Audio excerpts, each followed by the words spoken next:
every box is different.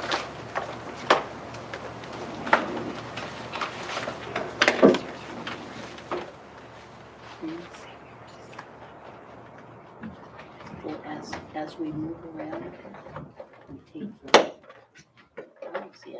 Good evening and welcome to this evening's governing board meeting. Please stand and join me for the Pledge of Allegiance. Ready? Begin.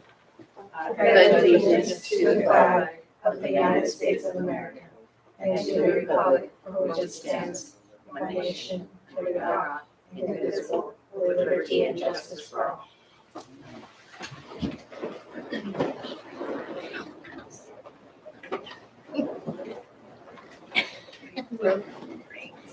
Do you need to lower your seat or? Will the recording secretary please call the roll? Ms. Lizarraga. Present. Ms. Gage. Present. Ms. Sarmiento. Present. Ms. Betancourt Castañeda. Present. Ms. Vara. Present. Thank you. Before we begin our meeting this evening, I'd like to call for a moment of silence for one of our past employees, Kim Peterson, who was at Olivewood and Lincoln Acres, I believe. She was Lincoln Acres, yes. And she has passed away on July 20th, and so please join me in a moment of silence.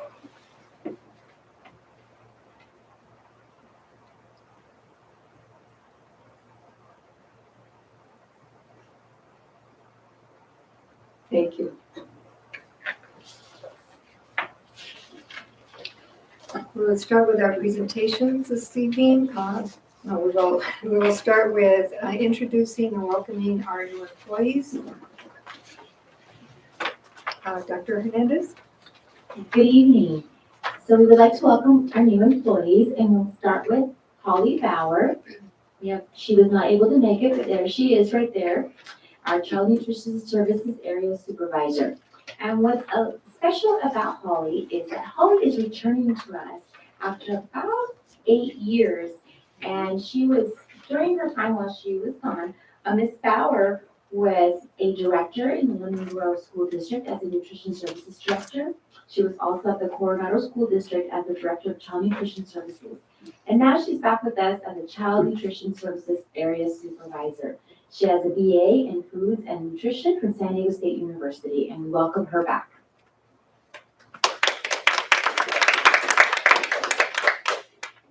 I'm going to ask our next employee, Cassandra Chavez, to please come up here. Thank you. Yes, that'd be wonderful. Oh, thank you very much. Thank you. Would you please stay here? Cassandra Chavez is our school counselor at Lincoln Acres School. Ms. Chavez holds a Pupil Personnel Services credential with authorization and an MA in Educational Counseling from University of Laverne and a BA in Criminology and Sociology from San Marcos Unified School District. She completed her internship at Marco Foster Middle School in San Juan Capistrano Unified, and we are very excited to have her at Lincoln Acres. So welcome. Welcome.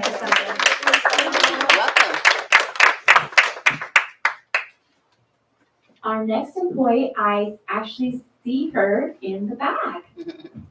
Alyssa. Yeah, come on up. We were just about to say your name. So come on up. And she is an instructional assistant special education at Rancho de la Nacion. Thank you for joining us. She is currently attending Southwestern College. She was a child supervisor for the Health and Humane Services Agency Welfare to Work program. So welcome.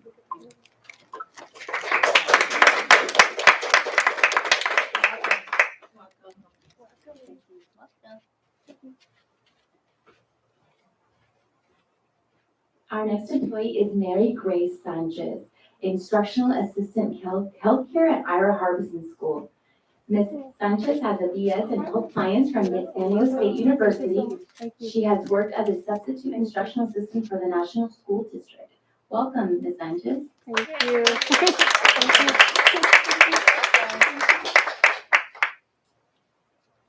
And then I don't see our next employee, that is Anna Siqueiros, Instructional Assistant Special Education at the Homer Way School. Ms. Siqueiros is the CEO founder of Siqueiros Foundation of the Arts. She has experience working as an instructional assistant and as an after-school tutor for the San Diego Unified School District and the Los Angeles Unified School District. So when you see her, welcome her. Thank you.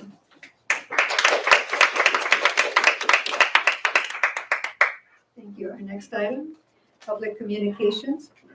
Public communication provides the public with an opportunity to address the board regarding an item on the agenda or other topic. Anyone wishing to address the board shall submit a request for oral communications card. Cards are available near the entrance to the boardroom and are to be submitted to the recording secretary. A member of the public who wishes to address the board on any such matters are limited to 3 minutes for one matter and up to maximum of 5 minutes for all matters. There shall be a limit of 20 minutes for any matter unless such time limit is waived by a majority vote of the board. No board action can be taken. No speech. There are no speakers, thank you. Item 12A is to accept the agenda. Do I have a motion? A motion to approve. Is there a second? I second the motion. Is there any discussion? I have a motion by Ms. Bettencourt Castañeda and a second by Ms. Lizárraga. Please vote.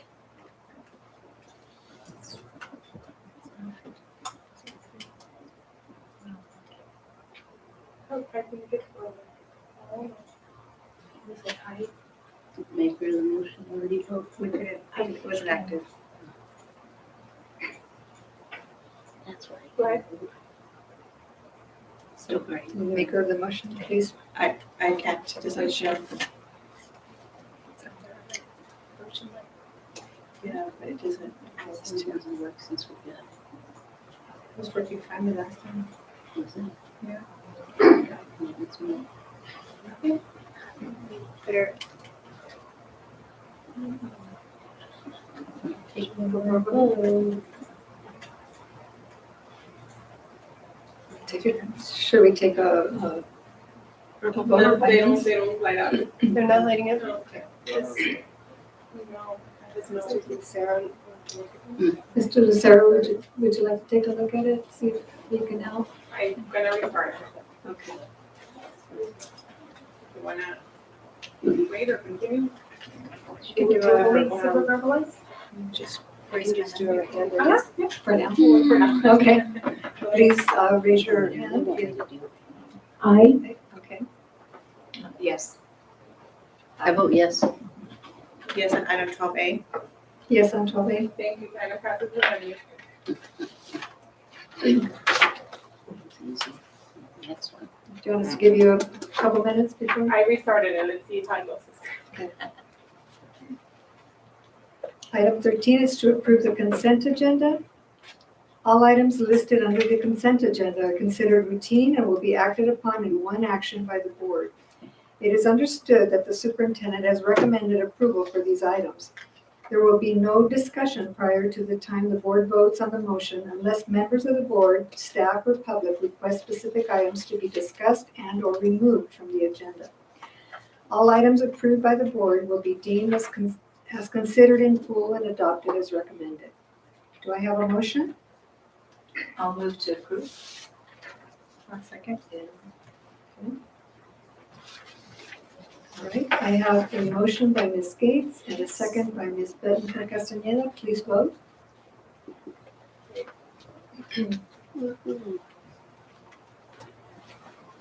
Item passes unanimously.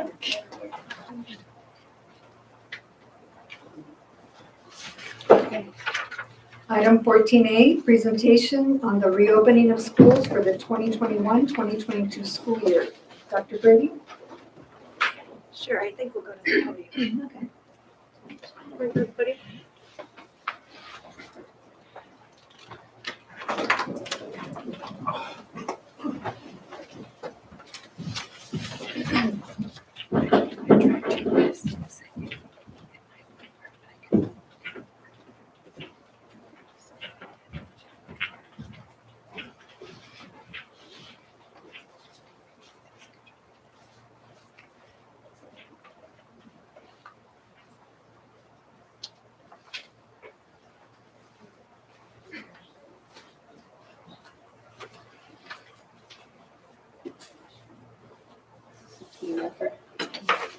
Well, good evening, President Dalla and trustees.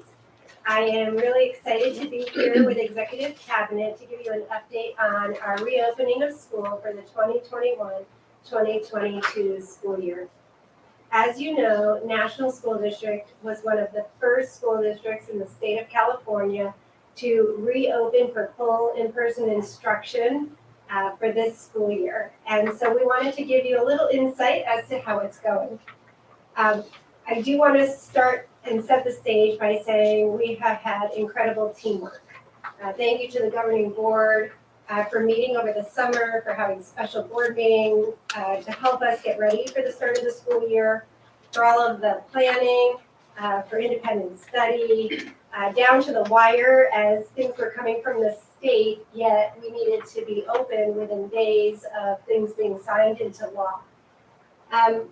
I won't lie, things have been a little bit rocky, and some of the things you're going to hear are things that we think the board should be aware of, and things that we want to make sure that our community is aware of. But despite the things that we're going to focus on and really try to get some input from the board, things have been wonderful. The kids are loving being back at school. Every staff member I've talked to is really happy despite the enormous amount of work it's been to reopen schools. So we are going to be focused. Right now we're going to hear from Dr. Kraft's going to talk a little bit about independent study. Mr. Avanesians is going to talk to you about our enrollment numbers and our attendance rates and what that means for our district. Dr. Hernandez is going to talk about COVID protocols and some evolving and changing protocols day by day. And then we'll have our nurse supervisor from Rady Children's Hospital join us to talk about some protocols that she's been dealing with on the student side, but also with an ask at the end for the governing board to provide some direction for us for next steps. So with that, I'm going to turn it over to Mr. Avanesians, and he's going to tell you a little bit about our enrollment and attendance. Thank you, Dr. Brady. So our enrollment for the current school year has dropped 7% versus last school year at the same period of time. So historically, our enrollment has risen as the year goes by. So the first few weeks, we see a steady increase in enrollment. We haven't seen that trend this year. We see it across the board in terms of a drop of enrollment in all of our schools. So right now, we anticipate a 7% decline in enrollment. We only anticipated a 2% decline in enrollment because we did see quite a drop in enrollment last year. So this is in addition to what we saw last year. We are looking at potentially losing 3.2 million in revenue starting next year, and that's general fund unrestricted revenue. We haven't really been able to calculate what that would mean in terms of restricted funds and Title I and all the other restricted pots of money. And we are funded on attendance and not enrollment. So what we're seeing in attendance right now, it is taking a really big hit by quarantines, by independent study. We are unable to really quantify what that means to our loss of revenue for the next 2 years. Independent study is funded through work that's done, not attendance. So as much work that a student does is what we can count towards attendance. So that's completely different than what we're used to in terms of reporting. But quarantine as well is considered lost time in class. So to say that we've experienced quite a change in attendance patterns this year would be an understatement. We will work with our auditors to make sure we code everything correctly. But right now what we're seeing is a considerable drop in enrollment and attendance as well. I'm going to introduce Dr. Kraft, and she will go over the independent study program we offer. Good evening, Governing Board. I won't be too long since I've spoken about independent study over the last several board meetings since the governor signed it into effect with the new protocol on July 9th. But I just wanted to share with the board, we have about 100 students, under 2% of our population, who have opted for the long-term independent study program. And so independent study changed as a result of the legislation, so I kind of want to just provide an understanding around the programming that's under independent study. So there's short-term independent study, and as Mr. Avanesians just mentioned, we have students that are going on quarantine. And so the short-term independent study under quarantine is provided for students who we place at home due to an exposure. And they are provided the instructional minutes as required by law, learning experiences asynchronously through our Schoology program, and it's monitored by a certificated teacher of National School District. Under the short-term independent study component is also our traditional independent study program, and that's what we had in the past. And that's still available for families that are going to be out of school for a student out of school for an extended period due to family commitment. And they would then approach the teacher and the principal and ask for an independent study. Of course, that would have to be 5 days or more, not being present at school. And then what was really influenced, which is new, is the long-term independent study that we are offering our students, and that came as a result of the Assembly Bill 130. And it is a virtual independent study program. The students are receiving a full multi-subject learning experience. Nationally, we are committed to our students, so we did add the feature of having tutors in the program that support the students in English language arts, math, science, and social studies. It is asynchronous, but they do have that live tutor support whenever they need it. And then we also have, under the short term, what we're calling extended independent study. And this is a result of any student that is placed for a longer period of time in quarantine due to a household exposure. We follow the guidance that is set forth by the decision tree, which we'll hear more about tonight. And based on that placement, the time frame for a student can range from 15 days to upwards of 30 days, depending on the scenario. And so in that case, we're also offering them a seat in the online virtual program, as well as support from the classroom teacher. Our focus, of course, is to make sure that students don't take a bump with this in terms of access to learning, and it's up and running. And as always, students who are sick, who come up, and of course we're a little bit more funny about that right now because of the situation, are sent home to get healthy, so we don't send home work for that. And with that, I will let Dr. Hernandez start to discuss some of the COVID updates. Good evening, Board President Donna and Board Trustees. So in order to keep our students and our staff safe, which we have put a lot of emphasis on, we have 2 COVID-19 safety plans. The first is our OSHA required IIPP COVID-19 addendum. The second is our COVID-19 safety plan, which we are calling the National School District COVID-19 Guidance Checklist 2021-22, which you have in your folder. This plan has been adapted and updated from last year's Safe Reopening Plan in the 2020-21 school year, and aligned directly to the California Department of Public Health COVID-19 Public Health Guidance for K-12 schools in California 2021-22 school year, which is also in your folder. Just yesterday, of course, though, the San Diego County Office of Education also released a checklist of questions that can be used for school districts to evaluate existing COVID-19 school safety plans. This guidance was also modeled on the state's COVID-19 public health guidance for the K-12 schools in California 2021 school year. We will be reviewing this guidance for any potential updates in the upcoming dates, and if needed, we will make the required changes.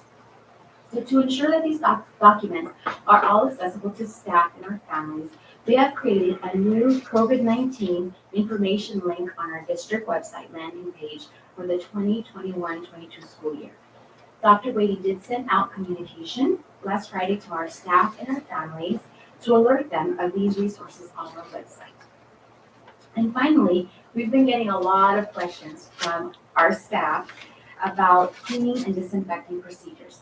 So to address this, Mr. Avanesyan sent out an email yesterday to all staff stating that since the start of the school year, our custodial staff have been disinfecting classrooms with the stabilized aqueous ozone generated by our Terzana devices dispensed through our spray bottles. But in response to our feedback, we've been receiving, starting yesterday, all the classrooms will be disinfected with a light misting device utilizing the same solution. What this solution does is it breaks down all the viruses and bacteria it comes in contact with on any surface. The mist is going to saturate and evaporate on its own, but what it'll do is it may crinkle paper and it may hold some moisture. So we're asking that surfaces be kept clear of paper so all classroom surfaces can be effectively sprayed. So we have also asked Mr. Castillo, since you know that he's the expert here, to attend tonight's meeting to answer any questions the board may have about any procedures that is related to disinfecting and cleaning. Is there any questions? Ms. Gates, do you have a question? I have a few. Yes, actually I do. And I gotta ask. So we do have some reports on the Trisanos not being used, or at least the perception of is that they are not being used. So, assuming best, how can we confirm, and how are we confirming that our custodial crews are actually using them in every room on a daily basis? It's all you, Mr. Castillo. No, I think there's been a misunderstanding on exactly what the Terzano is. The Terzano is actually just a piece of equipment that delivers what the chemical, dispenses the chemical. The piece of equipment that they were using to deliver the Terzano itself, the aqueous ozone solution, is we have two different types. We have a mister and a fogger, and that's what they were utilizing during the hybrid. So since we've had day custodians covering for night custodians at times, they're used to using spray bottles. The solution is still in the spray bottle. You can use that solution in a spray bottle or a rag, however, we have them in classes already in spray bottles. Teachers have access to them. There's, as I walk the campuses and walk the sites, I've noticed that they are in classrooms and they've had them, and we purchased spray bottles for every classroom as well. There is times we do use the 730, which is a little bit stronger than the Terzano, and it's a 730 disinfecting chemical. We only like using it on Fridays, and simply because it does a little more cleaning other than just disinfecting. It has a couple of ingredients in it that we like to utilize only once a week. But it's mostly previous to the Terzano. Since we agree, we can use the Terzano, and that's why we try to stick to that mainly. But yeah, we've gone out various times and talked to the custodial staff. Like I said, I think the misunderstanding has been that it's the equipment that they're utilizing to dispense the Terzano and what the Terzano is versus whether they're using it or not. And with that, what surfaces are supposed to be cleaned on a daily basis? Like I said, I have a few questions. So typically, when we have a night custodian, full night custodian, and full day custodian at a site, typically what they're supposed to clean is they have odd and even days. And on the odd and even days, depending on the day, next day is 11, so on an even day, let's say room 17 at Lincoln Acres would get vacuumed. They would get all countertops wiped down, desktops wiped down, trashed.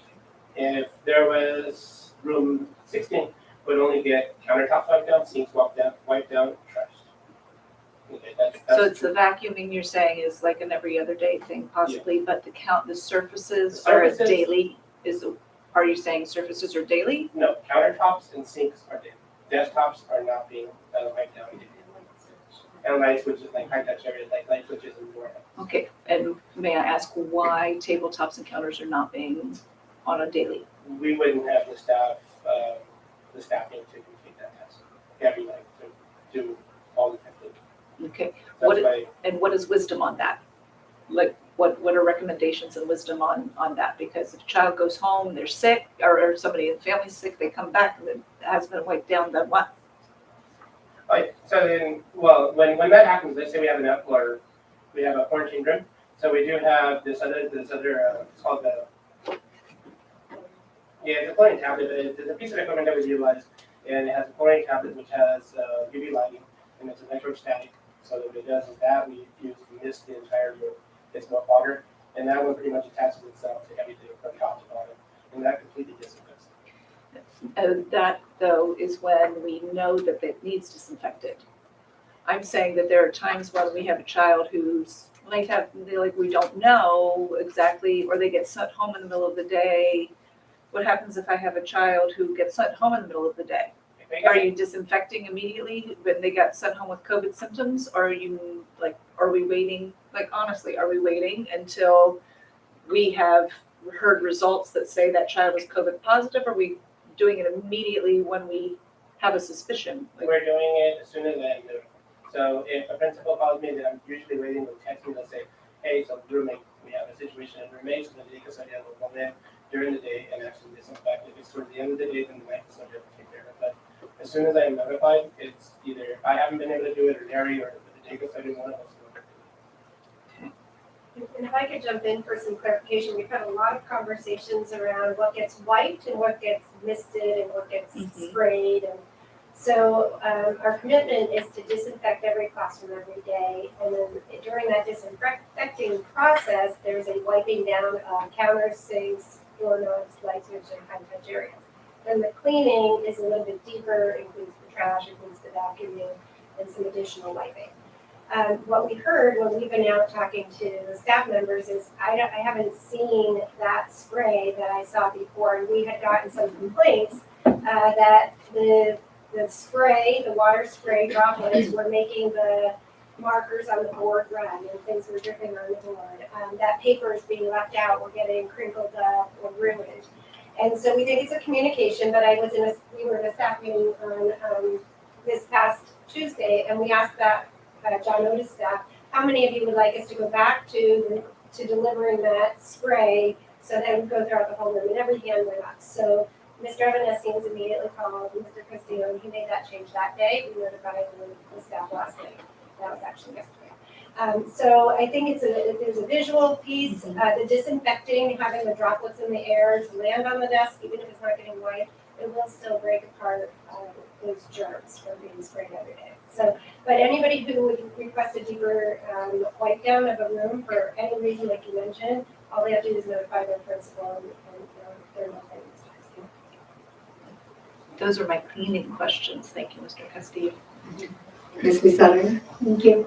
Let's talk about capacity. I know that we have some certain number of custodians that do the cleaning every day for school, but they're not necessarily applied for all the schools because some of them have small population versus a bigger school.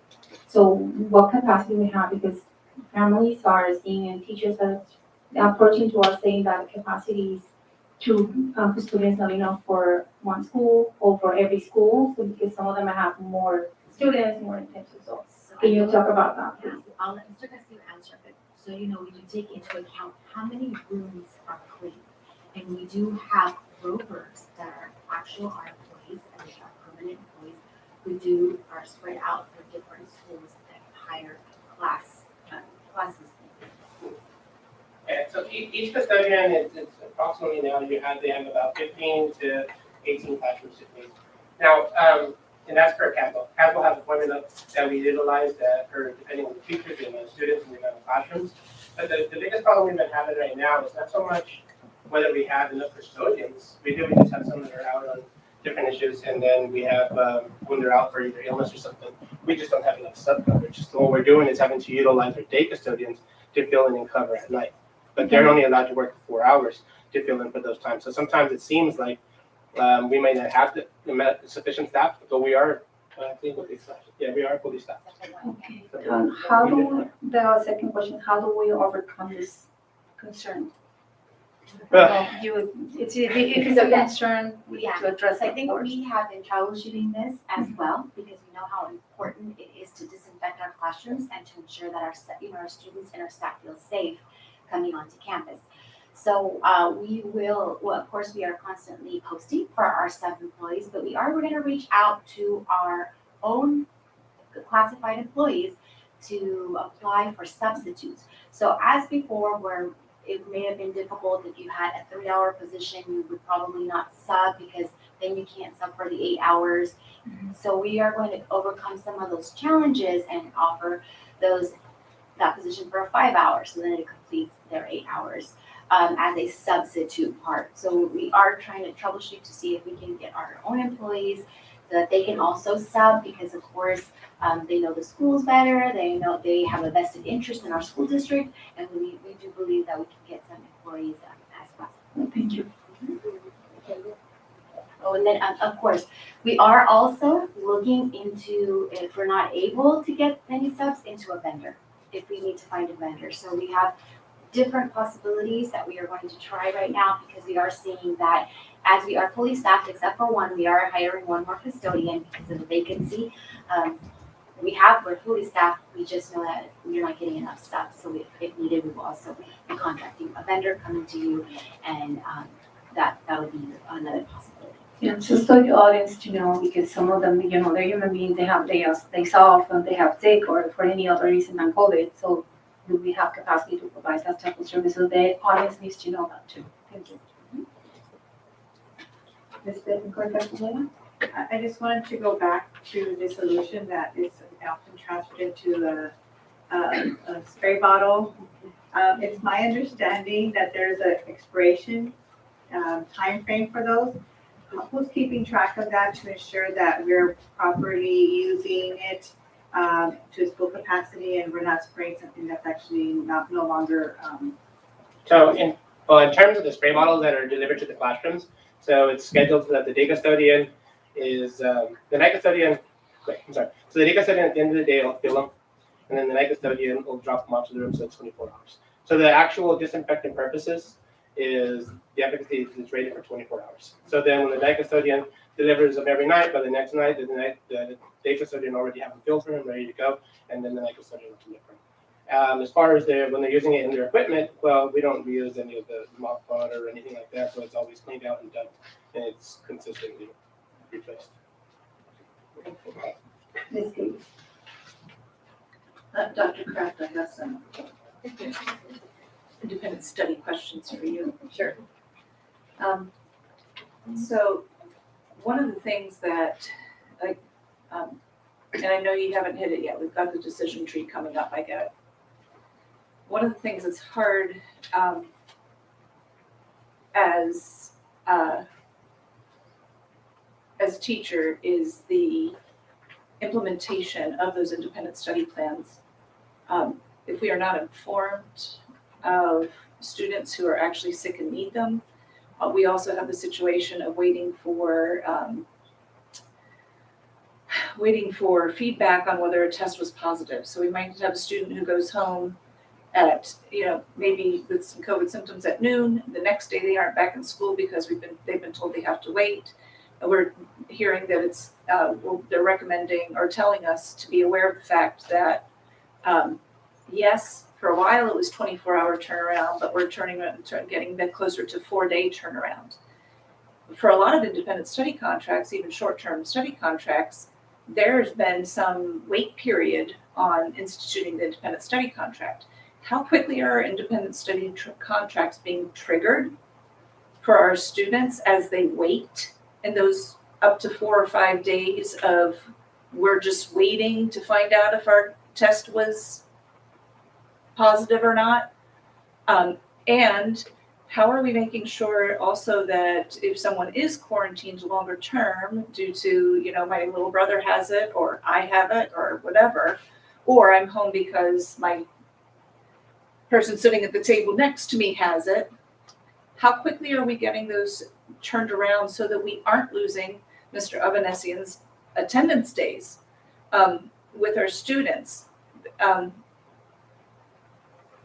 It should be, in the best of all worlds, that a student who is leaving us in the middle of the day with a potential COVID something has a, here's your packet. And yet that's not been past practice. Past practice has been parent has to come in, parent has to sign, parent has to give us 3 days notice, so the teacher has. What are we doing in these situations in COVID that is keeping our students as up to date as possible with what's going on in the classroom, not just giving busy work, and also keeping our ADA up? I think that was all of it. So I think what you're speaking about is the short-term quarantine piece. Yes. And so, well, we do have a protocol in place for that. And the first part of the protocol, and I won't go into it because we do have Ashley Bowens in there, is that if there is a situation, there's a positive case, it triggers a series of steps. And the first step is notifying Dr. Hernandez as well as Ashley Bowens. They do the work around the contact tracing, determining who, determining how long, using the guidance from the CDHP.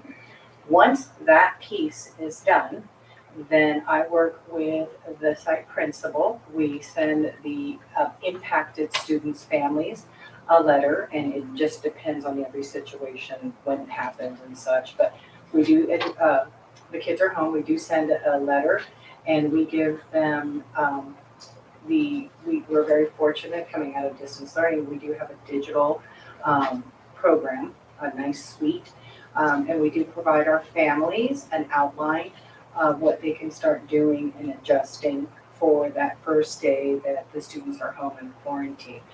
We want to be cognizant of not putting too much on our families because they also have to make adjustments with work and stuff. During that day, the principal works with the teacher who knows their kids best and knows the scope and sequence, and our teachers have all been trained on Schoology, and they then have the opportunity, they're giving the time during the day to plan the appropriate Schoology lessons for the times that the students will be out. Depending on the situation, some students come back sooner, some take it. So we plan for the longest length of the of the quarantine based off whatever the guidance is in that particular situation.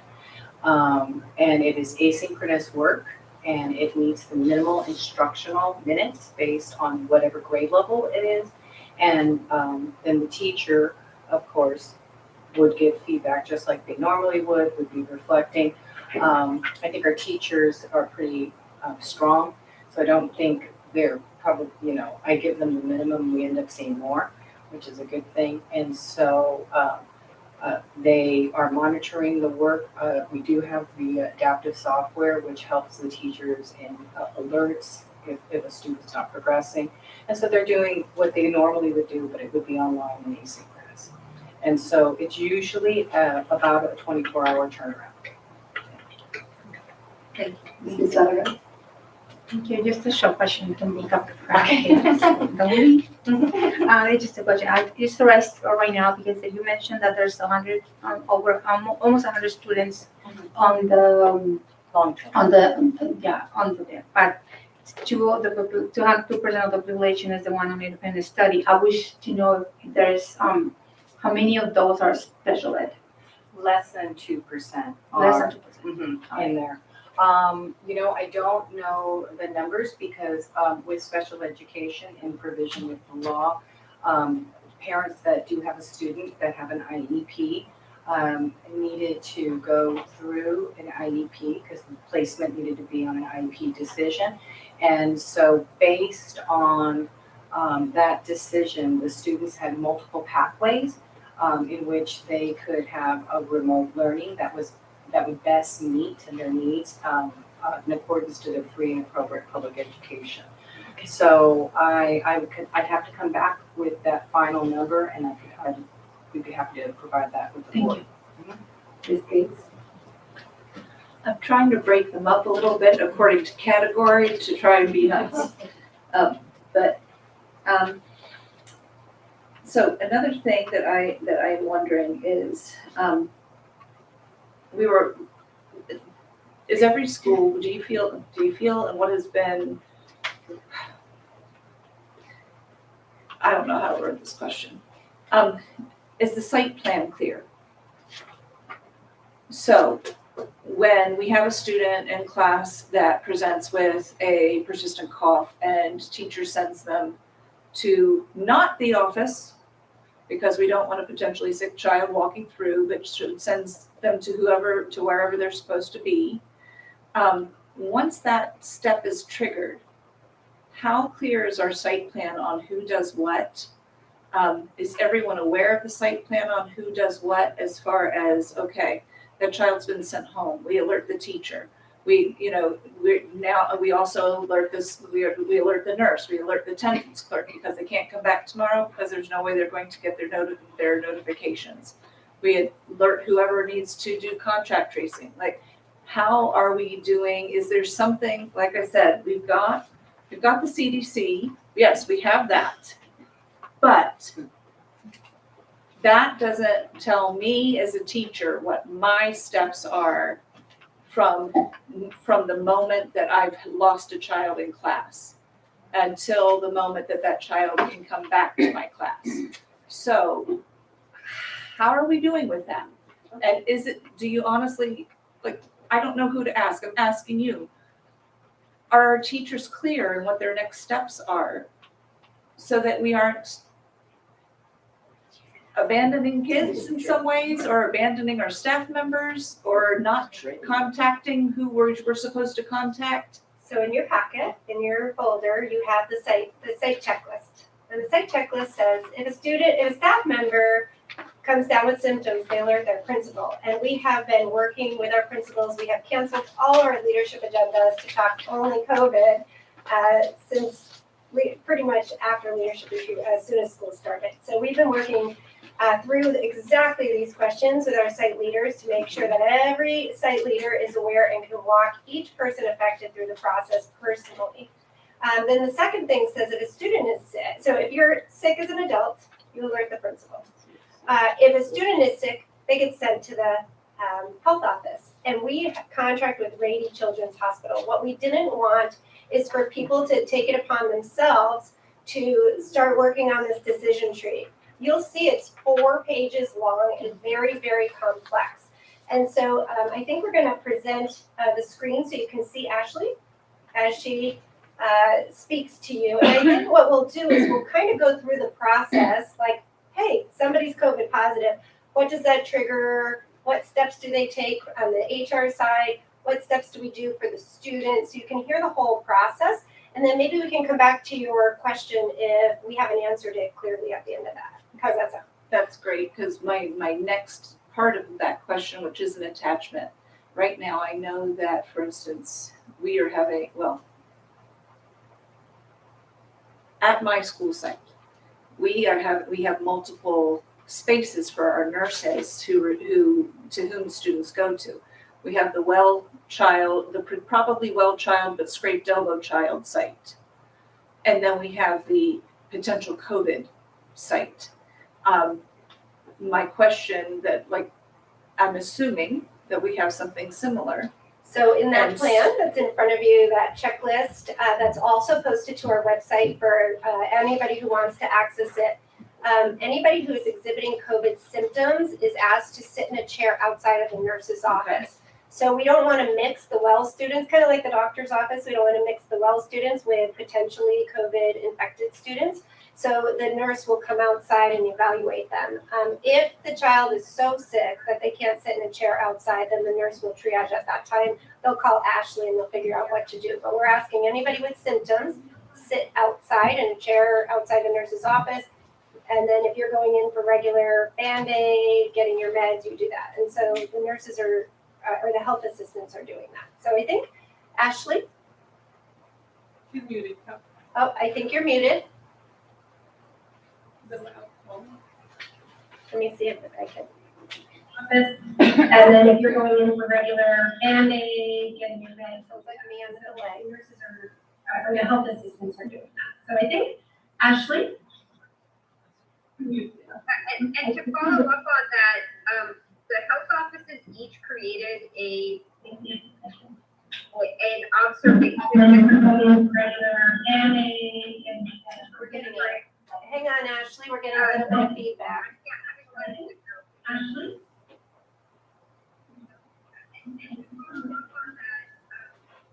So we can't hear her unless we turn it up, and then if we hear her, we get an echo, so.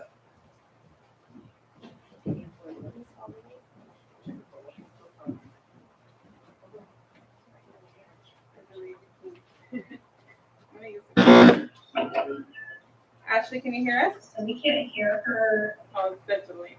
unless we turn it up, and then if we hear her, we get an echo. So it's a delay.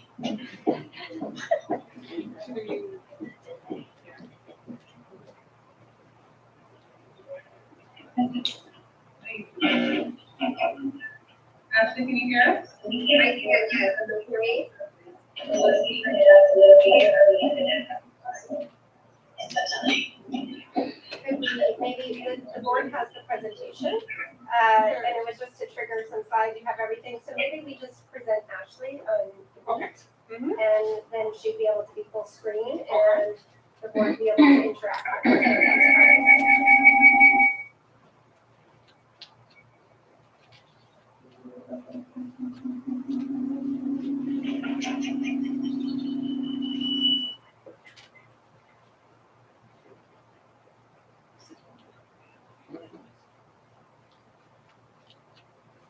Can you hear me?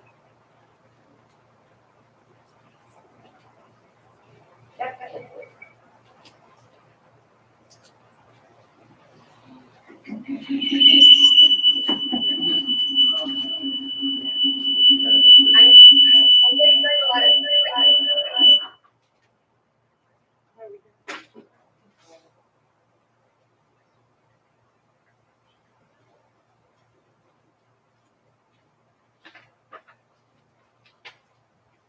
Ashley? Is that better? Can you guys hear me now? Yeah. I'm hearing a lot of echo from myself, but I have the same recording secretary box showing like 4 times on my screen. And so it's bouncing around a lot. It looks like 4 different people are talking, but it's just one voice just echoing. Is that better, Ashley? Can you guys hear me better now? Perfect. Yes. Okay. Technical difficulties. Okay, so first to add on to what Leangela was saying, in situations where we do have a really, really, really sick child, we did create within the health office a quarantine observation with a bed that has barriers all around it directly in front of the health assistant, so that we would not be leaving a child who's we're very concerned about their breathing, if they're short of breath, if they're running a very high fever. We can bring them in and observe them in there and still maintain separation. And we would do our best at that point to move the other kids out of the office. But we did plan that if there are very, very sick children, we don't want them out in the hall. We do want them in our view. And then, yes, they would call me, Concepcion, they will have a nurse come assist them. So if you would like to, we'll just start looking through the decision tree. In National School District, we are following this County of San Diego decision tree, which reflect our current CDC and CDPH guidelines. This is the 4th version that the county has put out since we returned on July 26th. So it is a document that changes as we get updated guidance or as we see as the county sees the need to clarify or make changes, additions, subtractions. The county has done a really good job taking very complicated guidance and reducing it to a series of yes/no questions where you can arrive at a decision at the bottom. So the first page deals with symptoms. I know there was some question about what happens when kids present with symptoms during the day. They are sent to the health office and we refer to page 1 and follow it down the decision tree. When the student is sent home, the health assistant is notifying the teacher that the student has been sent home and gives them a return date that's a maximum of 10 days out, because should the family choose not to test, that would be when that student could return. And then we are notifying teachers should those students be cleared to return sooner by presenting a negative COVID test to the health office to review. I don't know if that might help answer some of the questions as far as the process of how a student goes from being symptomatic to sent home to returning to school. You can see on the first page, there are a few different scenarios that can happen once a student exhibits symptoms. First, we need to look at if they go out and test and whether that test result is positive or negative. They get no test result, or if their symptoms are from a chronic condition. And then you'll see that the very last boxes at the bottom of the decision explain what we are telling the student and the families, which give them the criteria to return to school. It can be up to 10 days at home should they not test or should their test result come back positive. They can come back sooner when they bring us those negative test results and their symptoms are improving.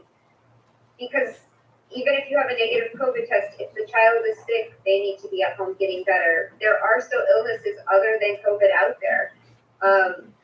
We are seeing at Children's Hospital a resurgence in some of our seasonal respiratory viruses like RSV and the flu that we didn't see last year because everybody was at home and masked and a lot of the public places were closed.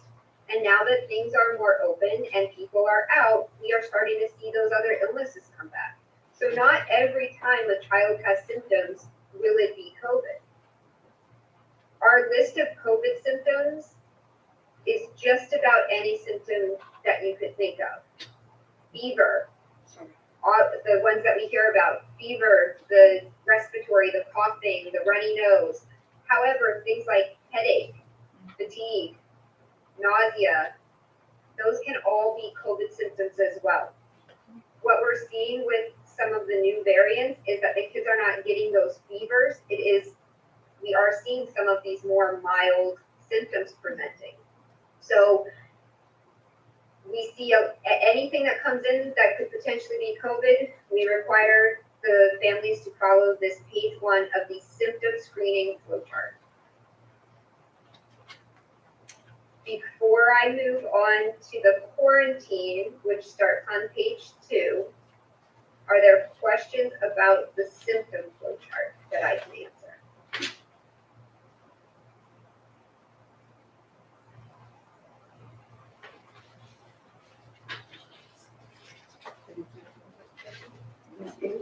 I just, really quick, so I'm trying to quickly look at this. So if we have a student that's sent home, before they can return, we require a negative COVID test presented to the school?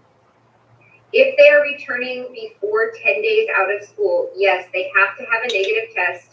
And the test for a symptomatic student has to be a particular type of test because not all tests are equal depending on the reason for testing. So yes, if they want to come back when they're feeling better and it has not been 10 days, they can bring us a negative COVID test and then they are cleared to return to school. So after the 10th day, they don't have to present us anything. That's correct. And if you follow the decision tree, that's what it says, is that they would return day 11 if symptoms improved. Ms. Armento, did you have a question about this particular page? No, not this one. Later. Ms. Gates? As a continuation to that, one of the things that I found out myself recently is that, for instance, Kaiser, if you are a Kaiser person, only has appointments from 7 to 3 for COVID testing. Not very convenient for those of us who actually have jobs.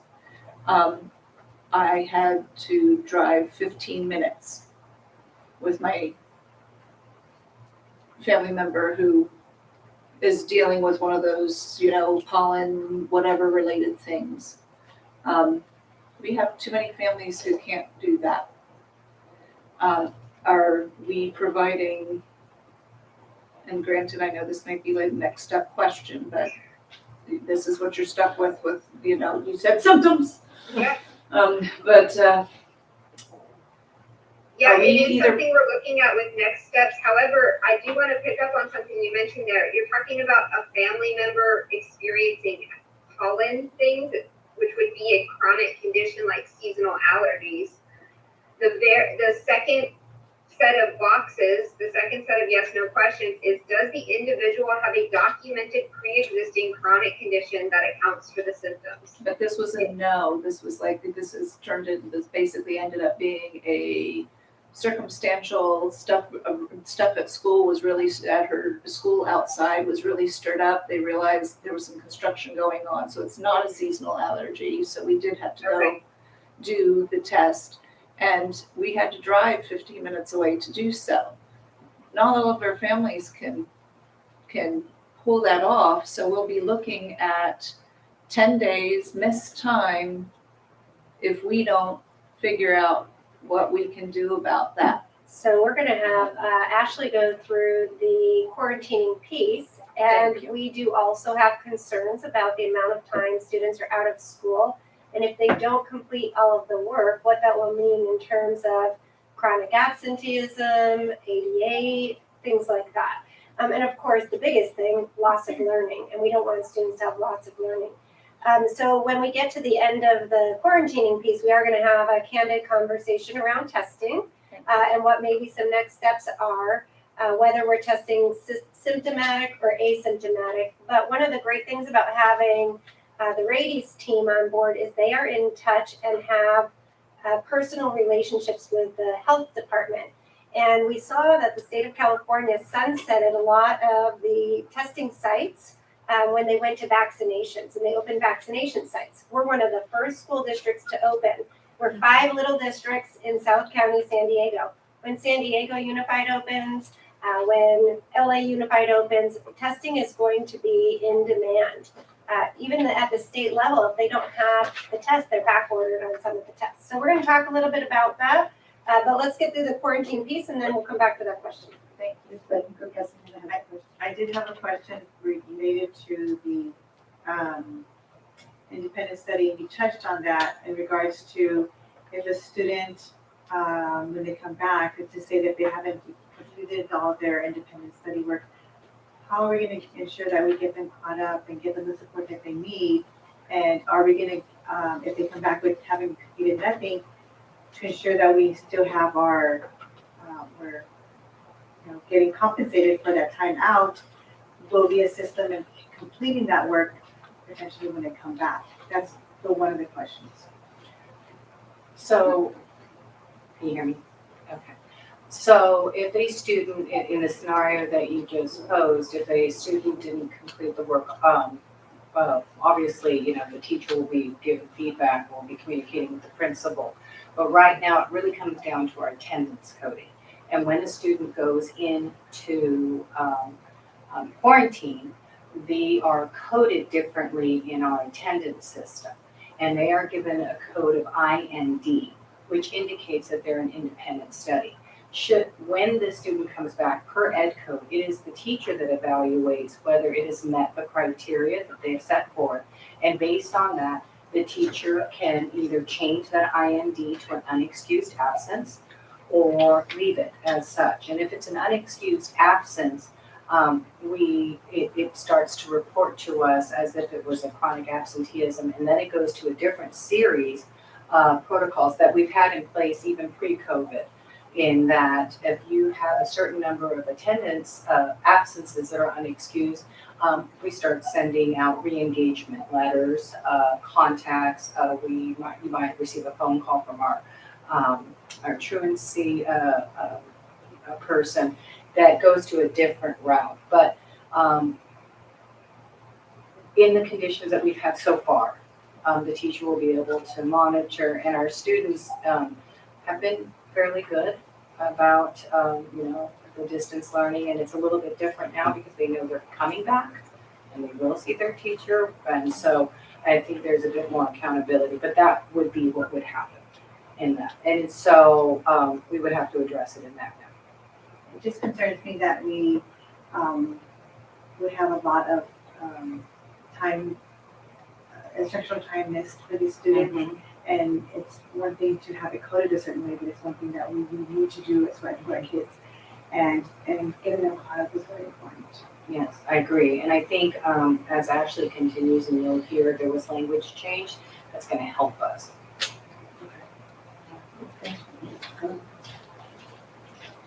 Okay, Ashley, back to you for the page 2, quarantining overview. So we hear you, the concerns of the families, teachers, and the National City community over the number of students that have required quarantine. I can assure you all that we are continuing to follow the most current guidance. And as I said, it changes, and it changes frequently. It did last year, and I'm sure it will continue this year based on what we've seen so far.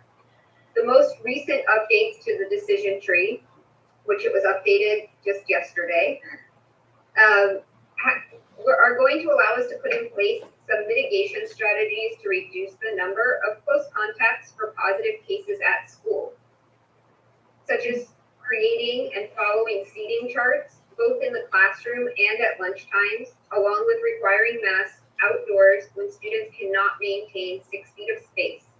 To summarize, we anticipate that we are going to have less kids in quarantine at home and more kids in class safely while still following all guidance.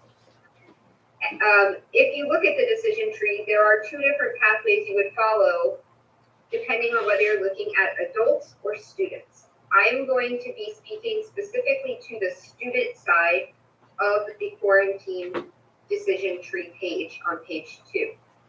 So as Dr. Brady mentioned, we were one of the first districts in the county to reopen for the 2021-22 school year.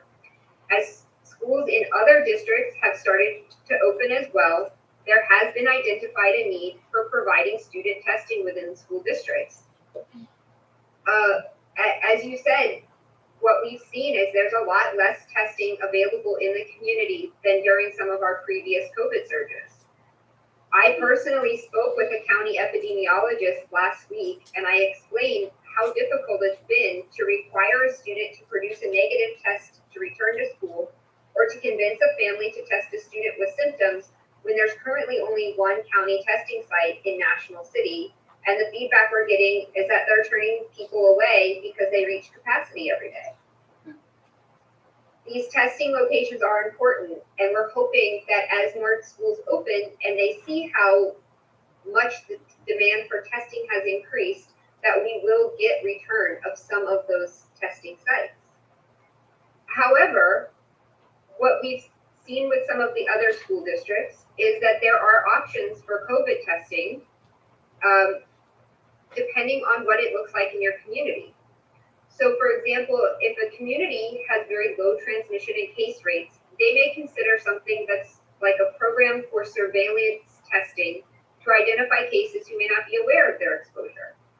However, as we continue to see these new variants, like the Delta variant we all keep hearing about, that are more contagious, we are seeing a dramatic increase in cases, which of course means that every case has close contacts, requires quarantine for close contacts, requires follow-up.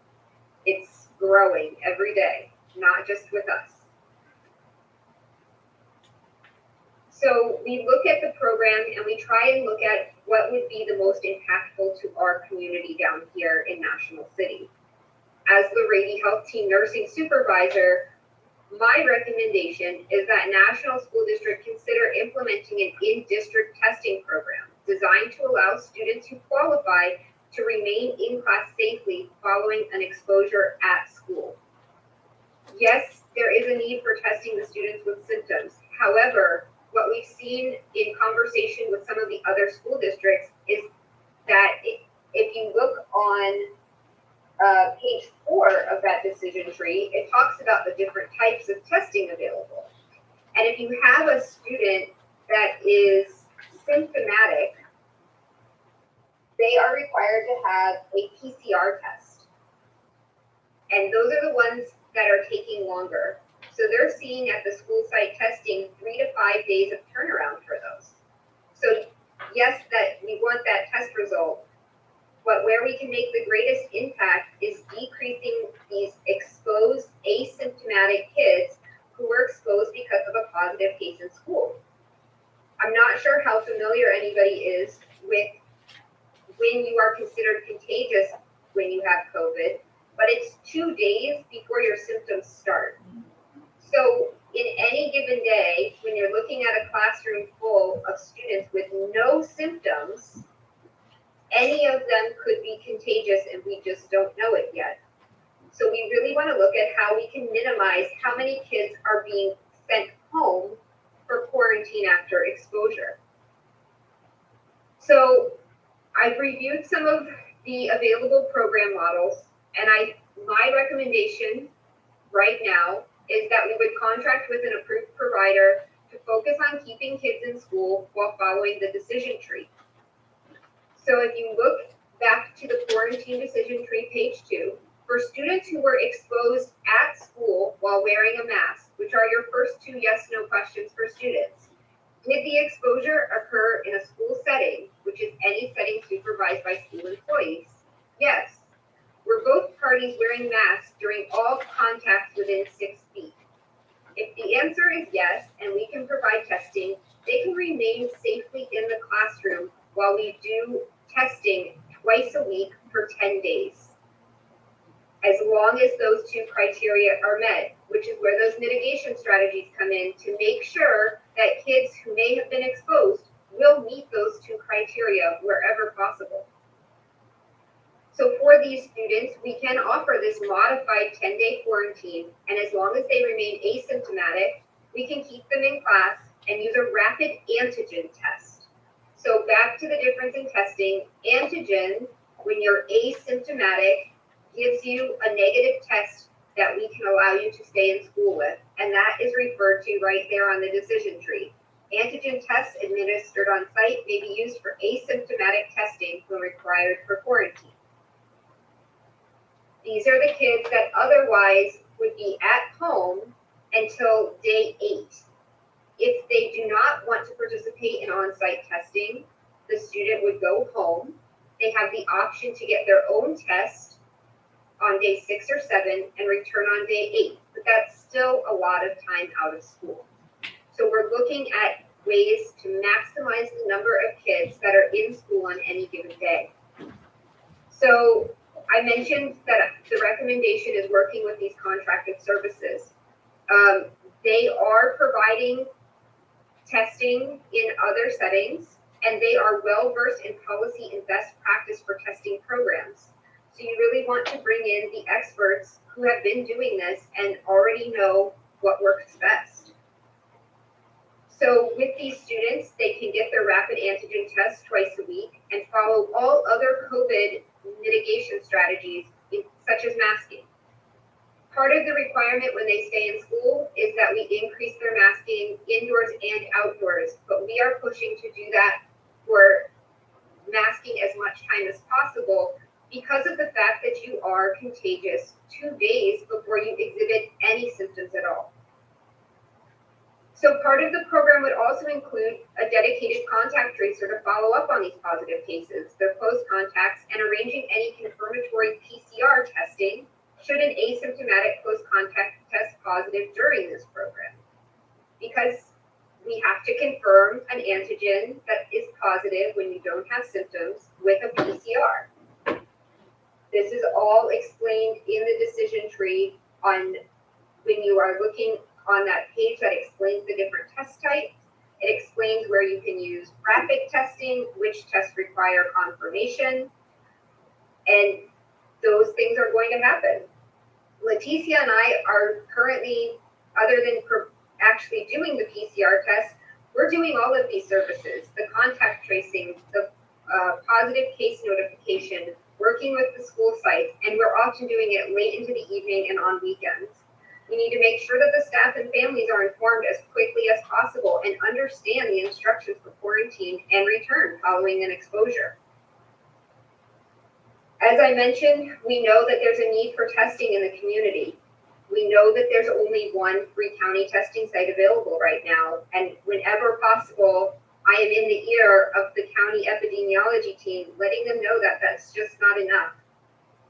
While these testing locations are important, that's where we would refer a student experiencing symptoms or after exposures in the community outside of school, as well as the students' families who may want or need to be tested.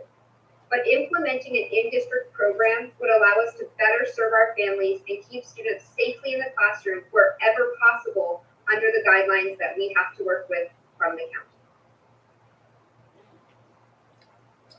Does anyone have any questions regarding? I do. Thank you. Two questions. When classrooms in quarantine, and this is in web facilities, and how many times is recommendable to clean up or to disinfect? One before, I know it's once, maybe they haven't just done one only once, but 2-3 times better before the kids come back to school. And the second one, I think Ms. Casimir already expressed the question that I have. And the second question is, do we have capacity to have a testing inside? I'll take a stab at those two questions. So the first, and then of course, Mr. Castillo, I saw that he stood up. We are still, even when a class is in quarantining, we have a teacher usually in the classroom. So we are disinfecting daily, cleaning every other day. If we have a COVID positive case, we are doing an additional sanitizing, disinfecting using the chlorine UV mist. It's kind of like one of those bombs that go off in the classroom. So that is sufficient. Once that is done, there is considered no more COVID risk in the classroom. In terms of capacity for testing, we are learning very quickly. We do not have the capacity to do this in district. I was on a call with the South County superintendents this week. Chula Vista is doing some testing on site. They have 1,000 kids lining up outside, missing class time, missing the ability to work, waiting for their testing. They have hired an external company to do it. They paid quite a bit of money, and they are expanding the amount of services they're bringing in. We do have, like Ashley mentioned, Ashley and Leticia are being called at all hours of the day and night, and by law, they only have 24 hours to do all of the contact tracing, because it's that important that people don't go into the community and spread germs. So really what we would like to ask the board is for me to work with the state. The state is allowing you to select one of two options for support. The first option is that you do it in-house, you hire your own people, and that they will come and train them. We think by the time, it's really hard to even get substitutes right now. That would be very difficult to hire the amount of people with the right expertise, as Ashley explained how critical it is to go through that testing protocol. Or you could contract with a state-approved vendor, which is what we're seeing. Since school opened, San Ysidro is preparing and bringing a contract to their board. Sweetwater is preparing and bringing a contract to their board. South Bay is bringing a contract to their board. And now we are asking to move forward to bring a contract to you, where we could have an after-hours predominantly contact tracer. Ashley and Leticia would still be doing the lion's share because we really need that in-house connection, but the follow-up on those tests, making sure the tests are getting done, making sure the symptomatic students and staff have opportunity to find a place where they can get a quick test so that they can get back to work or to school. And then to keep the students that have been exposed at school in school. Right now, if you have an exposure at school, if they've been on the playground, the whole class has been going home. So we're implementing masks on the playground, and it's not a very popular suggestion since the state said everybody can be outside, vaccinated or not, without a mask. If they're within 6 feet without a mask for even a minute, they have to be quarantined, and we don't know on the playground who's playing with who. So we've implemented this week mask-free zones. Kids that want to have a mask break are going to sit 6 feet apart and be supervised in a very designated area. So you can still have a mask break, but the mitigation strategy needs to be in place. But for those students, you know, a parent saying, my child sits clear across the room. They had no contact with Ashley. We cannot prove that, so we still have to quarantine the whole class. So with this, we would be able to really define who is a close contact, and then we would be able to keep the students that are asymptomatic at school with twice a week testing. And that, we really think that will limit the amount of quarantines. It won't help with the symptomatic, but we also are cognizant, if we start bringing symptomatic students and symptomatic adults here, we're going to potentially expose the people that are asymptomatic. So keeping them separate is something that Ashley suggested to us, and then to really advocate for those symptomatic testing sites here in National City. So that's what we'd like to start with. Again, everything changes. It may be that we come back to you with another ask after we see if that's working and if that's enough, but that's where we'd like to start. Okay, thanks. I just wanted to make a comment. I did, Dr. Brady, forward you some information about a testing company that we're using for our football and cheer program. So I will definitely let you know how that goes, but maybe it's something that we can consider, because I did have a discussion and they go to the school sites and they have like a rotation, and then you may do like first grade one day and second grade the next day and so on and so forth, and it's like already on a schedule. So that way they're constantly being tested based on the recommendation of what's being required. So if you don't mind taking a look at that, and then and I'll give you the feedback on how it's going with us. That's awesome. So we also have Chula Vistas, the name of the company they're using in the other South County. And so we have one appointment tomorrow. We'd love to reach out, kind of compare the different vendors, make sure they're on the state vendor list, and then we'll bring something forward to the board. And I'm glad that we're taking every step to mitigate all the challenges that we're facing. I think we need to do everything we possibly can to get that in place and get going with this. Yes, we set up one appointment tomorrow in anticipation. We were hoping you would say that. So thank you, President Welch. And thank you for the information for the additional. So Ashley, one of my concerns as well, though, is we still have regular staff.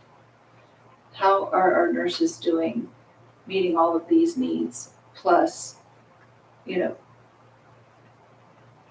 catheterizations and illnesses and checking the students' blood sugar? I mean, are we staffed to We are meet doing these the needs? best we can. Just like within the district, we are struggling with subs when our team is out. We've had health assistants be out with their own COVID. We've had a health assistant be out because her child was subject to one of our classroom quarantines in National School District, because her children attend one of our schools and they were exposed at school and had to be home, and she needed to be with them. We are stretched very thin because, like you said, this is on top of everything else. However, the point of the program of keeping kids in school, along with that supporting role of that contact tracer, is going to help take some of the burden off the team. Because if you have somebody who's dedicated to just this list of students exposed that are remaining in school, ensuring that they're being tested, that's going to remove those students from my health assistant's call list. Because currently, when we have kids out with COVID, we are calling them to follow up, or COVID symptoms. Have you been tested? Are you feeling better? Are you planning to return before the 10 days? They're expected to call them at regular intervals. And for the students who are out on quarantine at home, they have an ongoing list of which day you may start seeing these kids return, and then they're checking each test result.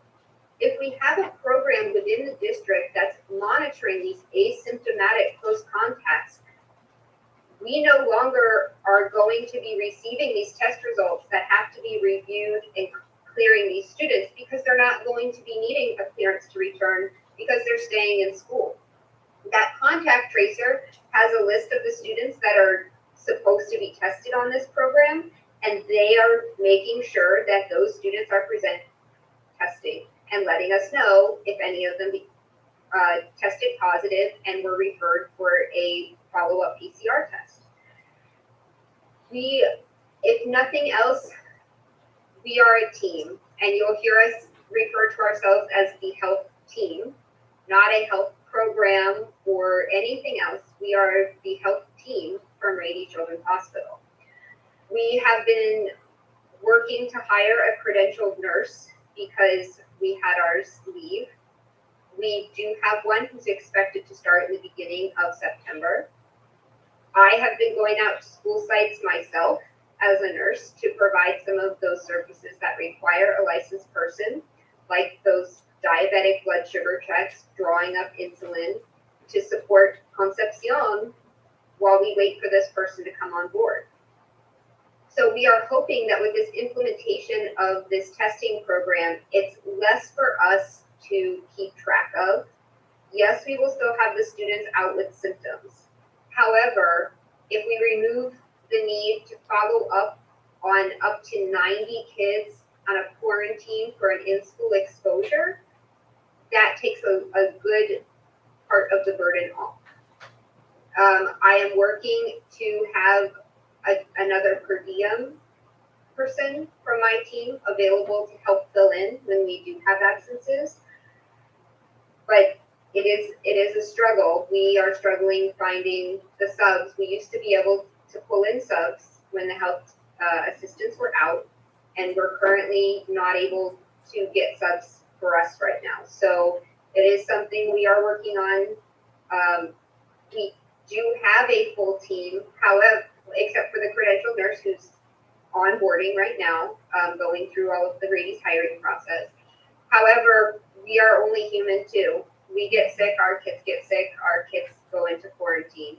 But we are doing the best we can and working together as a team to still try and meet all those needs. I know I'm running immunization reports and looking kids up in SDIR on the weekends and the evenings whenever I can to try and make sure that my team gets to focus on the kids in front of them.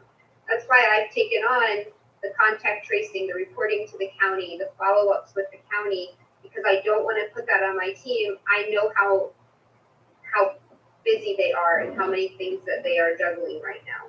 So we look at who can do what and who's available to do what, and do our best to continue to meet the needs even when we are down a staff member or more. And I think I want to make sure that you hear this clearly. I think all of us would absolutely express our thanks. We honor and respect what you're all doing. We know that every day that you're with one of our kids, that you're taking a risk. And so please hear from me that I'm thankful for you, I'm thankful for your health team.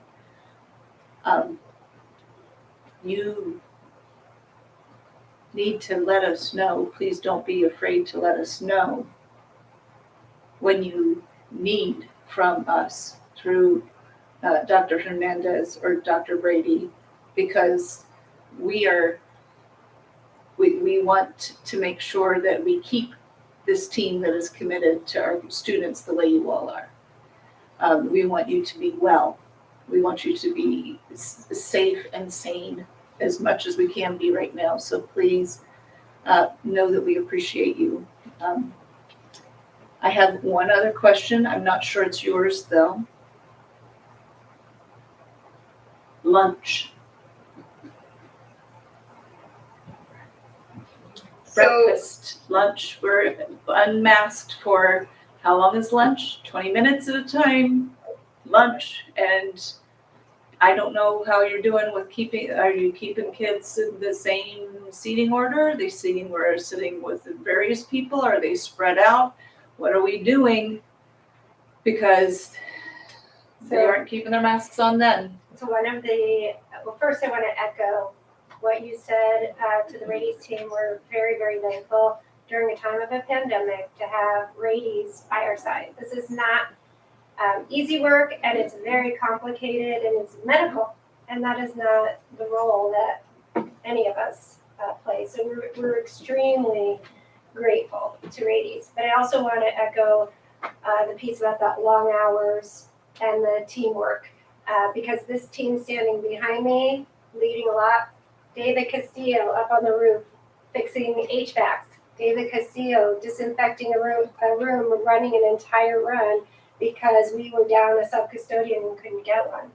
Leticia calling me at like 7 o'clock on a Sunday morning to see if it was okay if she skipped a professional learning opportunity for herself that she's waited all year to go to because she needed to contact Tracy and spend the entire weekend on the phone. Dr. Kraft talking, as you saw all summer with the independent study, and and Eric and Candy driving the bus. You hear from all of them. You've heard from us. I want to echo. It ripples into the principals. It ripples into the teachers, into the classified, into everybody. So thank you for acknowledging that this has been a heavy lift for everybody, and thank you to the board for supporting us in every step and for allowing us to bring a proposal forward. The last I'll finish up because I'm looking at the time and I know this has been a long item, but probably very needed. Lunch, we've made changes to lunch within the last 2 weeks based on a recommendation from Radies, and students now have to sit by seating chart at lunch, and that's how we're doing the contact tracing. They have to eat, they have to take their mask off, so they have to sit, and they're going to sit with the same kids all year. And if they can sit similar to where they sit in the classroom, that's even better. But it's really unmasked exposure is what Ashley has told us. So it's a seating chart and masks on the playground. And we'll be conveying that out to our families. Our principals are already starting to let the families know. We're waiting till everything gets in place at the schools because we told them, focus on kids first, but get these up and running as soon as possible. So we anticipate by the end of this week, those will all be in place, and we'll send out another correspondence. Thank you. Thank you. Does anyone else have any comments or questions? Ms. Anderson? Thank you. I had received a letter or an email from a teacher that I wanted to share. I know some of the concerns that she brought up have already been discussed, but I just wanted to share this letter. And two, I know that we have all these procedures in place, the cleaning, the disinfecting, and everything that's going on. But it's not a perfect system. We have a disconnect within our system. And this teacher goes on to tell me, as you know, COVID-19 is on the rise. I'm extremely concerned about the health, safety, well-being, and learning loss of the students in the National School District. First of all, COVID testing for students and staff is not available in the district. San Diego Unified and Chula Vista Elementary have free COVID testing for students and staff. Because our district decided it was too expensive, our students are paying the price. For example, I sent a student to the nurse's office for a stomachache. She was sent home, and her mother was told she had to get a COVID test to come back to school within 3 days, or she had to quarantine for 10 days. Her mother was frantic, trying to find a place to take her daughter to get tested. She said she couldn't get an appointment. She's a single mom that has to work. The student is still out. She has missed numerous days of school because we don't have in-house testing. We have had a class at my school that has had to quarantine. 30 plus families have had to search for COVID testing. 30 plus families are going through undue stress because we do not have in-house COVID testing. We can do better. I implore you to help the families of the community you serve bring in-house COVID testing to National School District. Along with the in-house COVID testing, we need to enhance our cleaning practices. The district is back to pre-pandemic cleaning practices. The Tersano machine has only been used when a class has to quarantine. High-touch areas are not being cleaned daily. Student desks are not being cleaned daily. We owe it to the students of our district to make their learning spaces clean as possible to ensure their safety. As per our IPP, cleaning and disinfecting, National School District will establish routine schedules to clean and disinfect common surfaces and objects in the workplace. This includes, but is not limited to, classroom technology devices, containers, counters, tables, desks, chairs, benches, door handles, knobs, drinking fountains, refrigerators, vending machines, portable restroom and bathroom surfaces, automobiles and buses inside and out, and trash cans. We need a cleaning schedule to ensure all areas are disinfected daily. In order to do this, we need to use our COVID dollars to hire more custodians. 2 custodians per school is not enough to do the cleaning necessary to provide safe and clean classrooms and safe and clean school environments. Lastly, I'd like to address the lack of social distancing at lunch. There are 3 mitigations we can have our students do to keep safe: wearing masks, washing hands, and social distancing. When the students are in the cafeteria eating lunch, they should be spaced apart. The students are inside with their masks off and they are very close to one another. The students cannot be expected to distance themselves. They need guidance, and the tables and benches should be marked so that they know where to sit. If this cannot be done, then we should have tables and canopies outside. As we know, the virus is less likely to spread outside. We need to do everything possible to keep our kids safe and at school. We know students learn best in school. If a student is home for 10 to 14 days because they can't get a COVID test, shame on us. If a student gets COVID at school because of lack of cleaning or social distancing, shame on us. Thank you for your consideration. I just wanted to add too that the site here in National City that's available, I believe it's through the county, all you gotta do is go online. It's lhi.com. And what it is they will set you up for an appointment. You go down to the senior center in National City, which is right across the street from Kimball Park. And they do have walk-ins available. And as was mentioned, I think it was this site that they said sometimes they run out of spaces, but they're open until 7 o'clock at night. So parents who are working, it's a good accommodation for them, and I can appreciate that. And I just wanted to let everybody know, and I'm wondering too if this is something we need to send out district-wide for those teachers who have students in their classrooms who are just waiting to be tested, because when you go online and sign up for your test, you can get an appointment the next day. So it does cut down on the time that we're losing our students in the classroom and the loss of ADA as well. Thank you, that's all I have. Thank you, Mrs. Sutter. Thank you. In addition to what Ms. Mint is saying about the resources that we have locally, we need to be more proactive on how we cannot reach to the local jurisdiction. We look at clinics that they're doing it for free and on a walk-in basis. I found a reliable clinic, which is in 8th Street. It's spelled totally dependable, authorized by the county. So just for the parents out there, but in addition to that, we haven't talked about the psychological trauma, about what this is about. How we're gonna mitigate that in adding to whatever the pandemic is being impacted our families. We need to recommend our parents to talk with the students, encourage the teachers to talk to the student that they're not going to teach of COVID and they're gonna die because they think about it. So we need to be able to be more proactive about how we can tell our students, as one of those parents that are in an audience right now, that talk to your children about being more mindful about how they say it, how do they approach this coping for the mental health board. Thank you. The last thing I had a question about is the independent study. And if we have a student that initially is only gonna, we think that would only quarantine for like the 10-day period, however, it needs to transition to a long period of time, whether it be they become more severely sick, or the parent just decides, you know what, I just can't take this risk. How easy is that transition from one category or one program to the next? And are we communicating that to our parents so that they know that they have that option in the event that they, become very much alarmed and they don't want to send their child? Yes. So in the first scenario that you said, if somebody was sent home short term and they end up being sick or longer, again, it's a case by case. I would defer to the Rady's team and asking kind of where that student plays out on the decision tree and what are our options. If it has to be an extended period, they would then move in pretty immediately into that extended short-term independent study.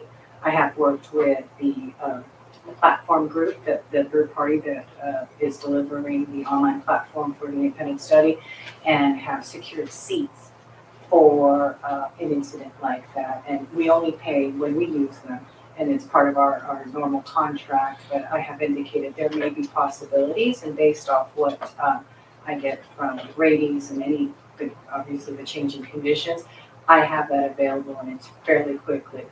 If you want to, if you're in school and you make the decision to go to independent study, all you do is contact Brenda Behringer, and we have set that information out. It's on our website. And we also, but you do have to follow the protocol in order to be part of that long-term independent study that was set by the state and I've shared with the board. And that's fairly easy. And we've actually had situations where students did sign up for the independent study and they tried it and they didn't like it. And the parent called up and the next day we placed them. Thank you, Madam President. I'd just like to say that my grandchildren are enrolled in the independent study program. They love it. They love the way that it's being provided to them. The only bad thing was that it took probably a week to receive their materials. So they're a little bit behind the ball on that one. But other than that, and their concern is they're waiting for a vaccine to come out for the children that are, the younger ages. So, but as far as the independent study program, they're very happy with the way that it's being run. Thank you, Dr. Kraft, for that. Okay, thank you very much. I'd like to thank the health team and the district team for all the insight and information that you provided for us tonight, which makes it very easy for us to make the decisions that we have to make for the benefit of our school district and for our children. Thank you so very much for your presentations tonight. Thank you. Thank you, Ashley. Thank you, Ashley. Thank you. And I know we're all looking forward to there being a vaccine for the kids. Really. Thank you. We are all hoping that it is sooner rather than later.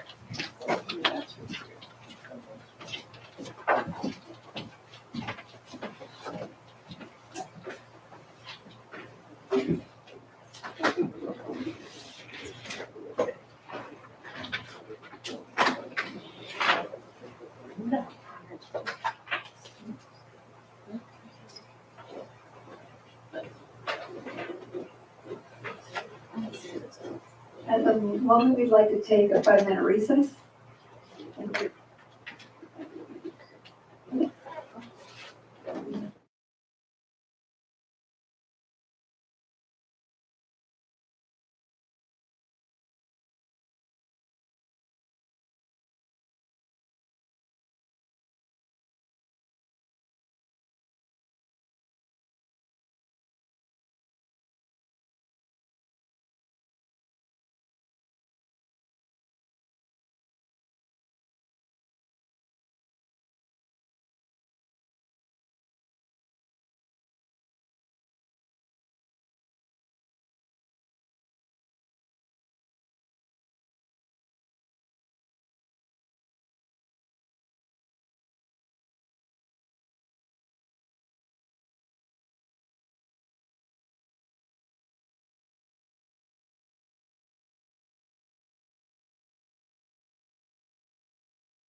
adopt resolution 22.02, terminating resolution number 19-20.22, delegating the authority to take necessary action to protect students and staff from the spread of coronavirus.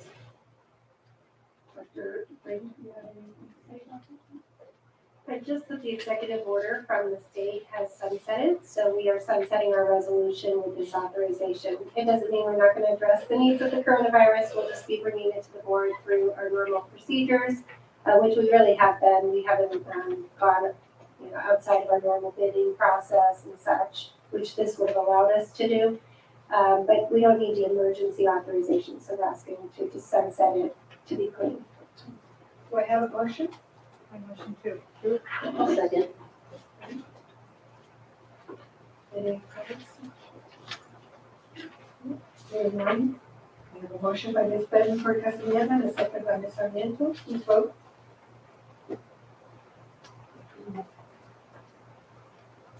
Item 14C is to adopt resolution 2122.03 regarding the absence of board member Ms. Alma Sarmiento due to illness. Do I hear a motion?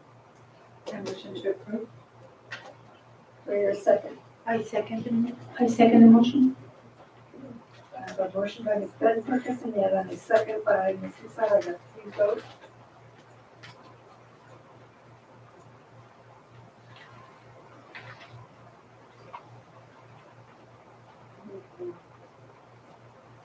The item passes 4 yes, 1 abstain, Ms. Sarmiento. Item 14D is to adopt resolution 21-22.04 regarding absence of board member Ms. Alma Sarmiento due to illness. Do I hear a motion? A motion to approve. Do I have a second? I'll second. There's a motion by Ms. Bettencourt Castellano and a second by Ms. Gates. Please vote.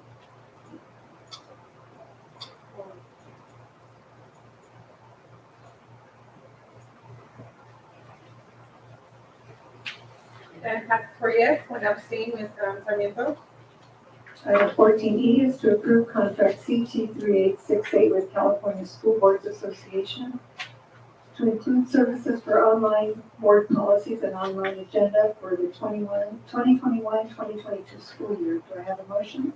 So moved. And do I hear a second? Any discussion? I have a motion by Ms. Sarmiento and a second by Ms. Bettencourt Castellano. Please vote.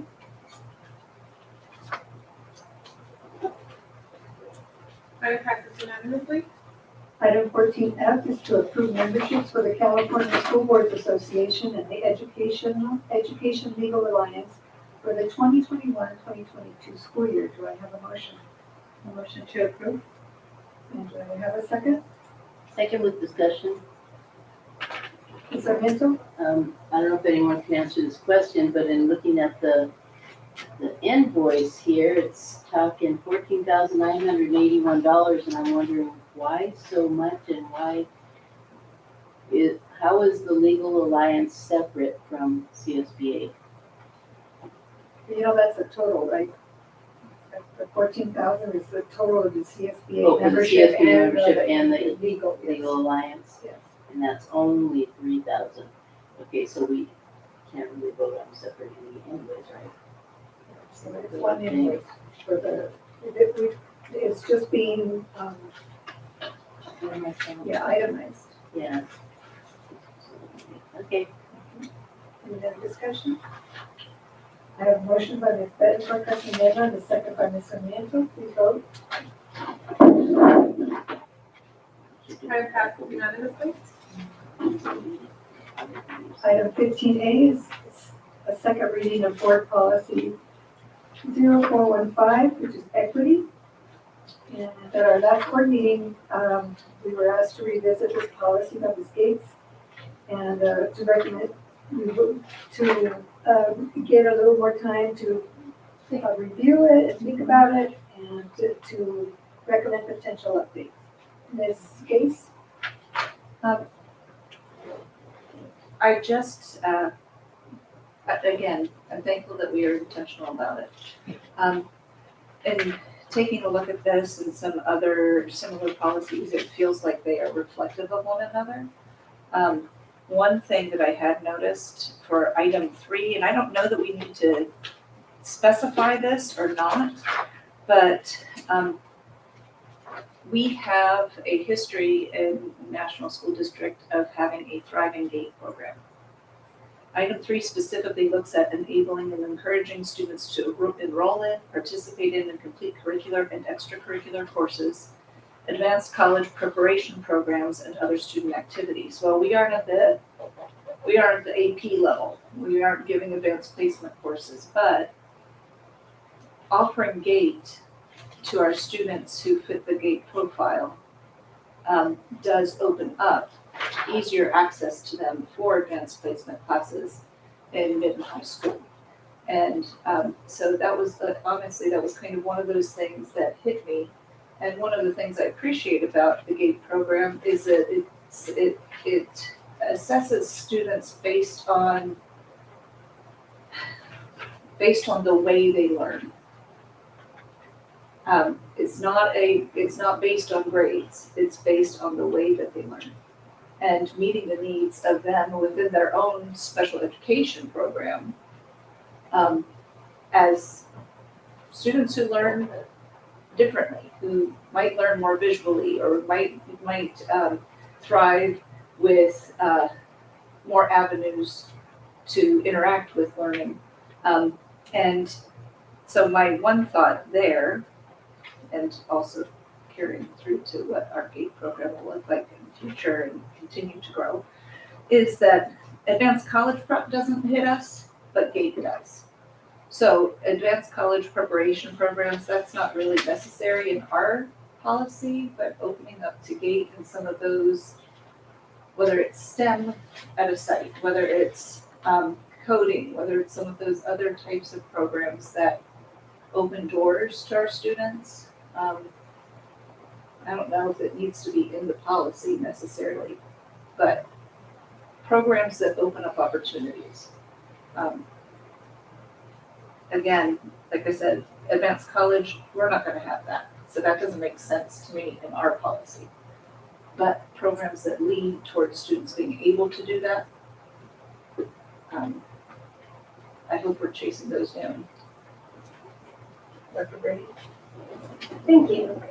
So in thinking about the policy, potential wording changes, adding language maybe to say something, provide programs that lead to advanced college preparation programs.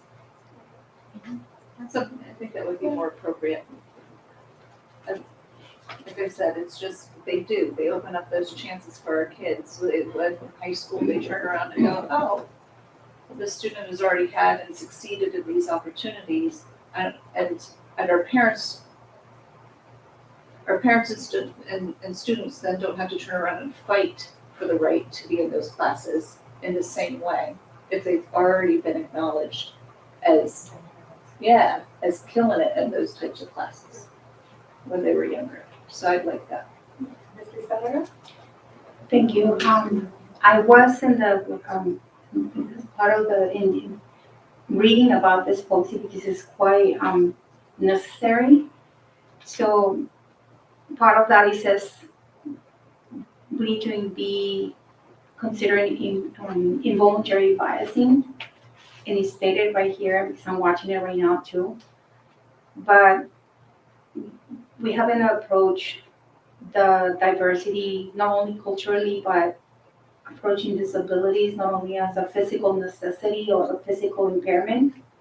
Autism spectrum is not physically visible, but we need to include language there that there might be behaviors that totally apply or align with the board policy number 5137, which is to climate or positive climate. Language is not there for non-physical disabilities, but not even mental disabled. He's talking about segregation and discrimination in regards to that type of population that they have not only physical necessities about physical impairments, but mental impairments or behavior that an autism spectrum kid can show to a certain interaction with other peers. So we'd like to see more language about that, and we are in need to put that language in there and to run an awareness campaign that it might align to this one. And I've been constantly asking for that since I started here in the board. But part of that is how we're gonna approach to that type of sense of belonging on the classroom and the climate. So, You're talking to number 5, right? yeah, And do you have a recommended? more language in regards how we're gonna consider as a district, the part of non-physical impairment, but mental impairment and device interaction with the kids. So if we can include the language there, because it says, no, Do you have a recommendation for the language? yes, to include the language in there, looking forward to a potential of more awareness of teachers and parents or peer-to-peer. So I would like to see that language in there. Yeah, this leads to a positive school climate.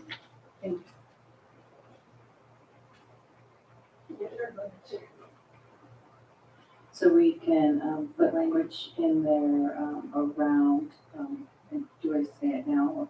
Inclusionary practices, building awareness and around and implementing inclusionary practices. Does that kind of capture what you're? Yeah, it totally aligns with the equity part. Thank you so much.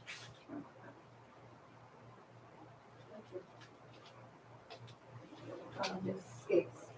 In addition to that, on number 5, I'd like to add, because we are looking at curriculum and instructional materials, including intentional selection of books, speakers, and assemblies that are reflective of our population, including, again, we're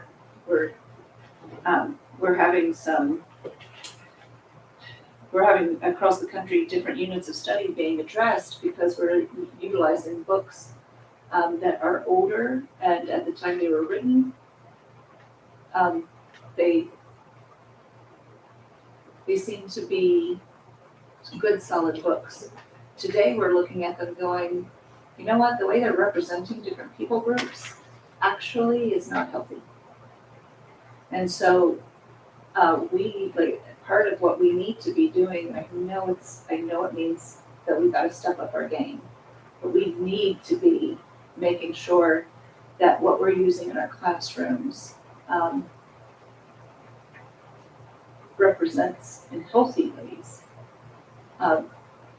people groups, no matter who they are, including whether we're talking about people with varying disabilities, including, how many times, just as point of reference, do we hear about the way that we took over the West and how awful the people groups who are here were in the first place, right? That's what's discussed. That's in too many of our books still. We need to be doing a better job on the inclusion of respectful books that are written by and that represent well our different populations.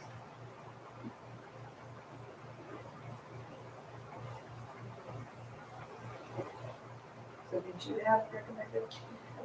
Including intentional representative books, speakers, assemblies that reflect our population and populations and peoples in positive ways.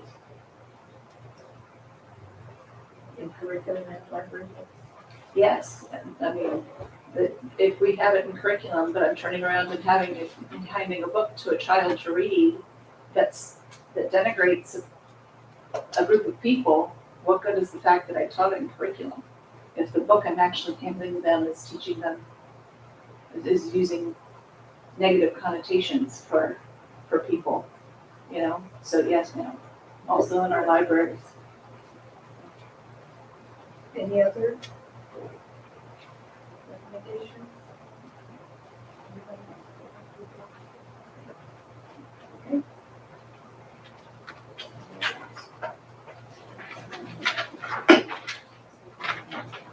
So that concludes our second reading, and we will move along. Item 15B is to adopt board policy and administrative regulation 6158, independent study. Do I have a motion? I'll make that motion to approve. Second. Is there any discussion?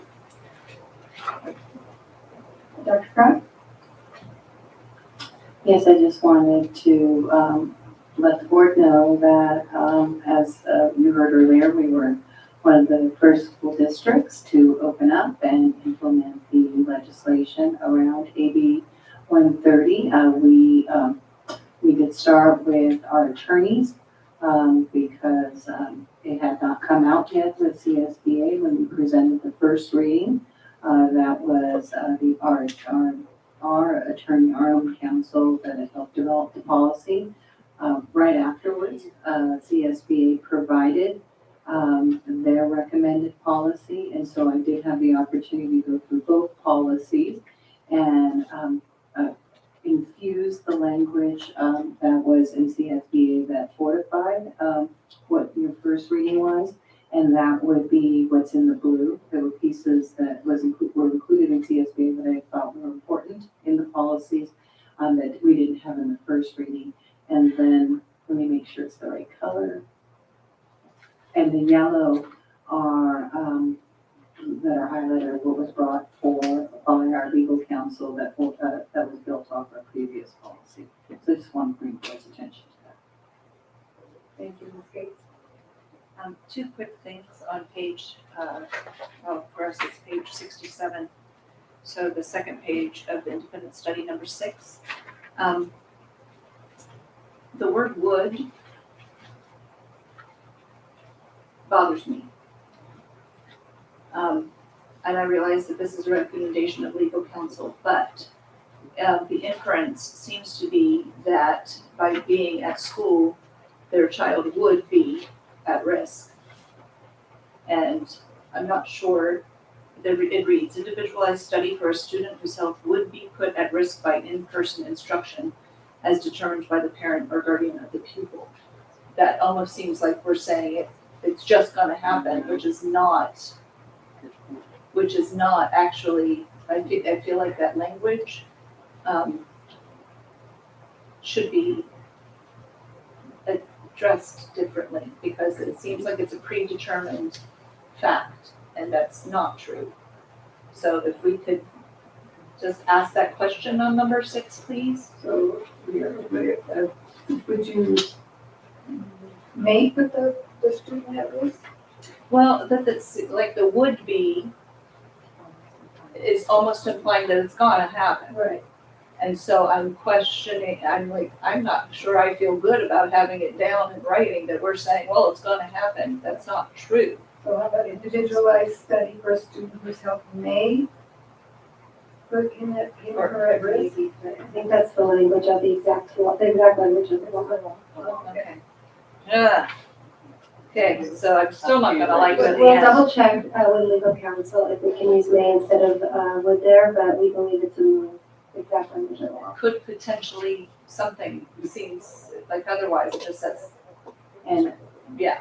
And it does read that way because the implication is, the way that it was explained to me, is based on the parent. So the parent would make the decision, and that would be there if the condition would affect their child. It says as determined by the parent or guardian, that's what the parent has stated, not that it's, that it's,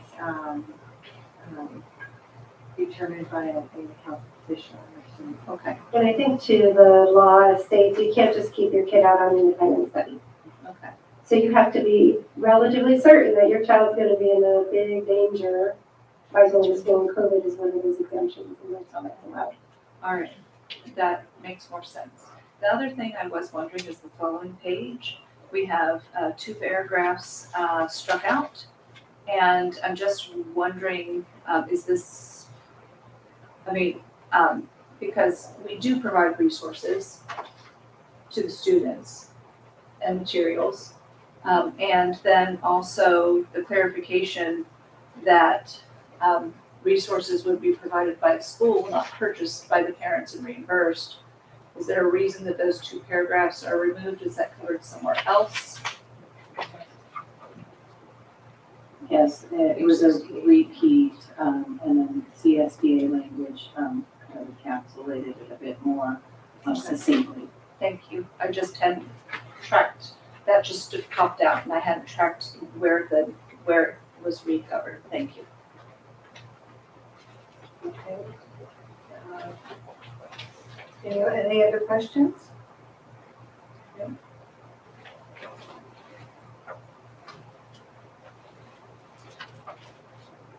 Okay, I have a motion by Ms. Gates and a second by Mr. Nieto. Please vote.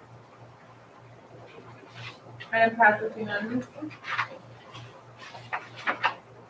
Item 16A is to approve the purchase of a digital subscription for Microsoft licenses from True Cloud for all National School District sites for the school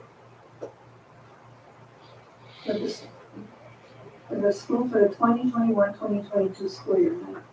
Two schools. Threw me off. Do I have a motion? Motion to approve. Second. Okay, any discussion? I have a motion by Ms. Betancourt Castaneda and a second by Ms. Sarmiento. Please vote. Item passes unanimously. Okay. Item 16B is to approve the National School District's adopted instructional materials list for the 2021-2022 school year. Do I have a motion? I would like, May I?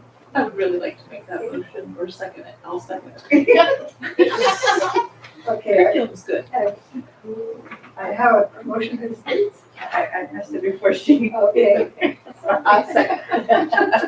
I'm sorry, I figured that. Okay, any discussion? Okay, let's see, Ms. Gates, did you have a Discussion. No, Just your lights on. just good curriculum makes me happy, that's all. Okay, I have a motion by Ms. Betancourt Castaneda and a second by Ms. Gates. Please vote. Item passes unanimously. Item 16C is to amend memorandum of understanding CT 3800 with San Diego County Office of Education for district subsidized internet access through their San Diego County of Education broadband connectivity program. Do I have a motion? I would like to make that motion. You gotta be quick. Do I have a second? I seconded. Any discussion? I have a motion by Ms. Gates, second by Ms. Lizarraga. Please vote. Item passes unanimously. Item 16D is to approve contract CT 3864 with the City of National City to provide National City Police Department school resource officers for the 2021-2022 school year. Do I have a motion? I'll move with discussion, please. I'll second. Ms. Sarmiento? So am I correct in assuming that this is for one police officer? Correct. Well, we get access to 2 SROs and a supervisor through this program, but we only pay for one of the officers. We share an FTE, we share one FTE with Sweetwater, and then the city picks up the other FTE. So it's a half of an officer. So 2 for the price of 1. Awesome. Thank you. Ms. Gates? What do you consider the strengths of this program specifically for our students and our population? Remembering that the police can be scary sometimes, you know, and so and yet at the same time they are also our immediate backup system and who we also go to with some of our biggest needs. And so I'd like to share that with, if you share that with us and with the community. What? And the whole board did up. No, I just, because there are situations in different districts where I hear the SRO officer only shows up if there's a problem. And yet I've heard that that's not true here. Right. we And had so a- I would love for that to be, like, basically I'm asking, please share that with the community. why our SRO officers are different here in National School District. Well, in my experience, I'm sorry, they do a lot of community outreach with our schools. They come for a lot of positive interactions with our kids. And I've seen where the kids light up when they come and it's not for the wrong reason. So I feel it's very beneficial for them to be a part of our district and our program because it eliminates the fears of being around somebody that authority of our, police officers, because we shouldn't have our kids exposed only when there's negativity. So having been, when they do the supplies exchange or distribution of the backpack, all that stuff, that's all positive that our students receive. Yes, they're here for us, for support when we need them for the, not always the most pleasant things, but that's not the only thing that they do with us. So I feel for us, it's a benefit to have them a part of what we do because there's a lot of positivity that they bring into our district. We've had a long history with the officers here at the school district, many, many years, way back when I was working at services, which was like 30 years ago. And they've always had a very positive interactions with all our schools and our school children, which foster great respect for the officers. So I think it's a very beneficial for us to have these officers on our campuses. They do visit, they do interact with our students very well. Ms. Lizarraga, did you want to comment? Yeah, I have a comment about that too. In regards to enforcement for the traffic and pedestrian safety outside of the school, so I'm not sure if this is part of the parent patrol in several schools and my volunteer career. What they having, well, there's a lot of positive too. I echo you because there's been a positive outcome for the kids, and they just don't think that there's a negative presence of a policeman. But there's several enforcement on traffic and pedestrian safety for the kiddos. So what they're gonna do now that they haven't done in the past with this new contract. I'm not sure if we have that answer right now, but just up to my head that it'll be something that we need to know. So there's actually a new process that we've been developing with the National City Police Department for students that have trauma in the house. And we are notified right away, and I forget the name of the program. Let's say there is a domestic violence and a child suffers trauma. We wouldn't know about that. The child would bring that trauma into the school. But having the school resource officer program, we're able to get an update on handling that student, handle with care. Handle with care, yeah. To be able to handle with care so that we know what the child's bringing. We may not know all of the details of what happened, but we are alerted that there's been a situation and the child needs a little extra support, counseling, attention. So that's one example. But each year we meet with the school resource officers, we go through the contract, which is why it's being brought forward, even though the price is the same as last year. We want it to be very transparent, the kinds of things we do. Now that we don't have a pandemic, they'll be able to do more teaching in the classroom as well, safety training. We had a big conversation during the pandemic about bringing back some safety patrol for that traffic calming. That's something that they can help us with. And so then we don't have to have the traffic police come out and enforce, so that the kids can help with that as well. Yeah, thank you. I just mentioned it because I know they have a close relationship, but this is a safe rest to school, and I'm asking if this is part of this contract that they've been getting, or this is a separate contract we need to do with them.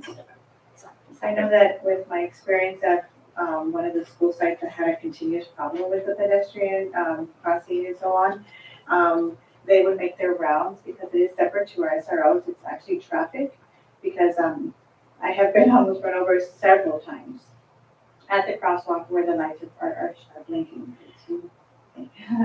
A lot of times, but it's something that's separate, and there's only so many patrols that are out there, but they do make their rounds, and so I just know that if we as a district were just to alert them when we're having an issue at a particular school, they'll make it a point to come to the school and to make that make themselves visible. Like if when there's double parking and so on, the kids running across and chipping with, with the cars, then when it's happening more, continuous, then that's more. Yeah, I have to say that we have the coolest police department, so we're bragging about it. Mr. Bento? Yeah, I'd just like to add that I initially met our chief, Chief Taz, when he was a rookie officer and I was a new supervisor, and I worked at National City Middle and at Sweetwater High School. And we would go from one school to the other during lunch times just to stand around, watch the kids, make sure they're behaving themselves. But it was a good opportunity to get to know them better. And what I've seen over the years is that the school resource officers, they change, they rotate them out. So they may be a school resource officer now, but maybe a year or two down the line they may be working with gangs. They may be working traffic, they may be just doing, patrolling the areas. But initially, when we still first started this program back in 1995, it was because they were concerned about the fear that children had around police, and they wanted to alleviate those fears. And the same thing at the high school level, Sweetwater High School, the kids were afraid of the police. So they would just kind of go and stand there at lunchtime and answer questions. They may have questions about a ticket they got or about their parents, their behavior and stuff. And just little things like that where I noticed how it helped when, for example, they got called out to a domestic violence issue. They knew the kid in the house, whether it was a teenager or a younger child. They knew who they were. They knew who their teachers were. They were able to go back to the schools and talk to the counselors or the teachers or administrators about them and about the family. And to me, I will always support this program because I've seen how it has evolved over the years. And there's no question about the good that has happened as a result. Initially, people were concerned because they drive by and see 2 or 3 police cars in front of the school. And they go, what's going on? And they're wondering, should I go pull my kid out? And now they're used to it. They see it all the time. It's no big deal. They understand that they have a job to do. They used to do the JOG program, the Juveniles Out of Gangs. They used to do the DARE program, talk to the classrooms about it and answer any questions that they may have about gangs and drugs and those sorts of things. So, like I said, I will always support this program because it is necessary. It's very helpful. And in a low-income area like National City, I think it's very important that we have them available. And going to the research, and actually extending what Trustee Sarmiento was speaking, is that the research really found the most critical factor around perception, which evolves into interaction, right? Is informal interactions with the police are the single most important factor in shaping perception long term. And they did not find a variance with race or socioeconomic levels if they found a consistent pattern of informal interactions that, and I think that's a way of saying where we weren't formally acting as police towards you. And so as you began, is the dichotomy of those that protect and serve. Is there's one aspect where they do have to protect and serve, and then there's the aspect of the community work, and there's the balance. And the way that we can ensure that our children, as they grow up, have the perception that they recognize that these individuals are there for them too. And is the best ways to do that is to give them early informal interactions that are built around positive. And we actually had this conversation with the new chief of police, and he shared his experience. He was an SRO when he was one, and he served about a 3-year term, 4 years if we requested, and then he had it in national, and then those students went to Sweetwater, and he had interactions with them, and some of them he had formal interactions with. But what he did share with us is that when those formal interactions began, as sad as it was much better. And the outcomes around trust and support were established much faster. And he actually shared that some of those kids that he did work with and have those encounters with are now adults and they're successful, and he still has connections with them. So I think that's a very important component in terms of situations where there could be a perception that is different than another.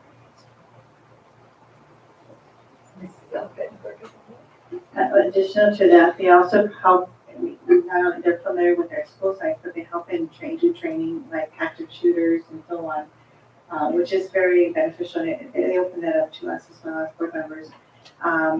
So that way we are also prepared, not just for the school site, but for our own families as well. And if we're out and about in the community and in different scenarios. So to me, I've seen such a positive benefit from having them around. And so I will continue supporting them as well. It sounds a little bit to me like this is a space where we have more bragging space to do. Because I asked this question before, and I remember Dr. Hernandez, you started talking about sitting down with the kindergartners reading books and some of the assemblies that you have been planning out to do. And those are the things that I think we miss hearing about our SRO officers and the work that they're doing. So honestly, my question is more for all of us to know, because, currently the police situations across the country have been hard. And yet it sounds like here in National School District, there's been some real intentionality on the part of our officers and on the part of our schools to have something different happen. And I'm hoping that we thrive in that and that we make it something that we are more and more known for. It's unique. So thank you for sharing. Thank you. I have a motion by Ms. Sarmiento and a second by Ms. Betancourt Castaneda. Please vote. Madam Passes unanimously. Item 16E is to approve contract CT 3867 with San Diego Project Heartbeat to provide services for 13 automatic external defibrillators units on site for the 2021, 2022, and 2022, 2023 school years. Do I have a motion? I'd like to make that motion. Second. Any discussion? During the discussion, I have a motion by Ms. Gates and a second by Ms. Sarmiento. Please vote. Madam Passes unanimously. Item 16F, approved memorandum of understanding CT 3871 with the Regents of the University of California to offer free parent education workshops for the 2021-2022 school year. Do I have a motion? Motion to approve. Second. Any discussion? I have a motion by Ms. Betancourt Castaneda and a second by Ms. Sarmiento. Please vote.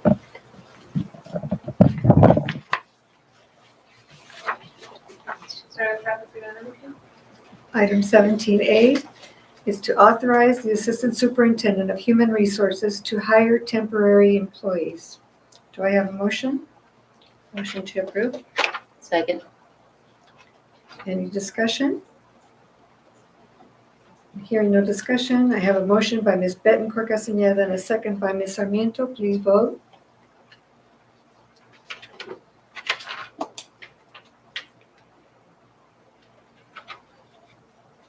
Madam Passes unanimously.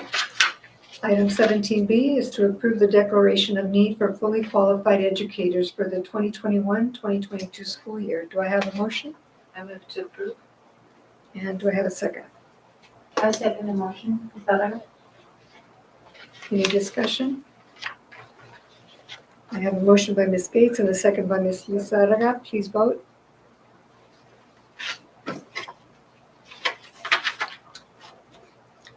Item 18A is a presentation of proposed, I'm sorry. Madam Passes Too fast. Item 18A is a presentation on proposed transportation department reorganization. Mr. Alvanesians?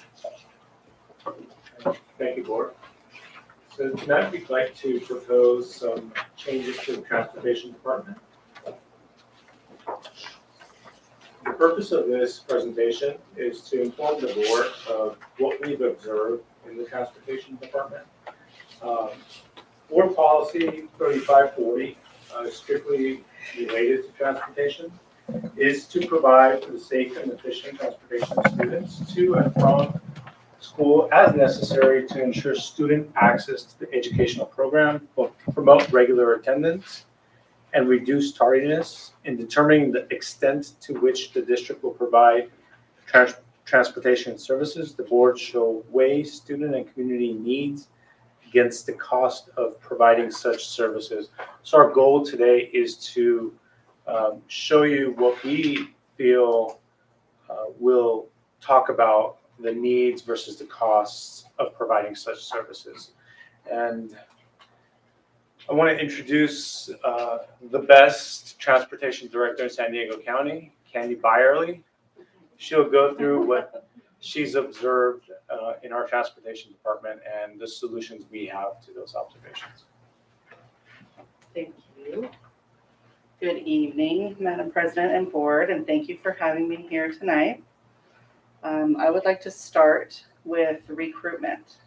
Statewide shortages of both bus drivers and state certified instructors cause us to look at how we will be replenishing our employee pool in the transportation department. When I was hired here in April of 2020, we had 2 open positions which we had not filled. Over the spring of 2021, we had 1 retiree and her position is still unfilled. Currently, most of our bus drivers are either at or approaching retirement age. We have a continued advertisement on EdJoin, but have garnered no qualified candidates. Competing districts are offering more guaranteed hours. Our recommendation is to raise our guaranteed hours from 4 to 6. This is really a no-cost option for us because our drivers are already currently working that time. It was just classified before as extra time and went into that bank. So these are hours that they're already currently working. In addition, we would like to institute an in-house training program for interested employees. This would help us garner qualified bus drivers who already love and are invested in our national school district community. Next slide. Slide 5, here at National, we have some wonderful programs that we offer students. Programs like mariachi, band, dual immersion. Transportation has always been offered for these programs, making up more than about 50% of our regular ed ridership. However, no budgets were ever allocated for the transportation. It is our desire to budget money for this valuable transportation so we can continue these wonderful programs. Field trip costs have also not been reevaluated for quite a long time, and this expense can be great considering that in a typical year we do about 500 field trips. An analysis of the actual expenses has been done and will continue to be performed, and schools will need to be billed directly. Next slide. Operations. Currently, our 1 office staff is driving an open route full-time. This leaves me in the office as our only sub driver. When I'm in a bus driving a route, I'm not able to respond to emergencies, parent phone calls, school calls, bus accidents, school evacuations. It's really a safety issue. Adding a second office assistant / bus driver position would ensure that all of that is done accordingly and that the office remains compliant and running smoothly. And it would also create a second sub driver to be available so that I could also train replacement drivers and maintain our current training that's required for our current drivers. Creating a vehicle maintenance facility would also save thousands of future dollars. It would allow the mechanic position that we would have here to oversee the vehicle maintenance schedule, and National would have complete control over the repairs and oversights of its own vehicles. Thank you, and I'm going to turn it back over to Mr. Albanese.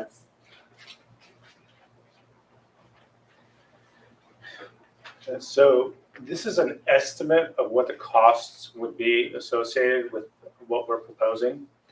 An increase in guaranteed hours would actually save us money because our drivers are already working those hours. They're just using time cards in the process. So that salary is already used. We'll save money through actually making a 6-hour permanent bus driver position for our entire fleet. Trained student attendance aides or any classified employee of the district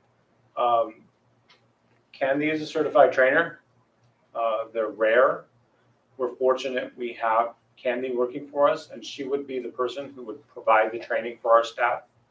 And we would make it open to any classified employee in the district who's willing to go through the training. The amount that we're showing is an estimate of how many hours it would take for that employee to get through the training. Budget transportation costs for each program.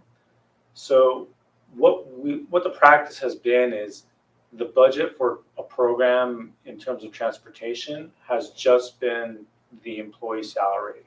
So a bus driver drives, that budget is basically reflected, the cost of the trip is reflected in the salaries of the employees.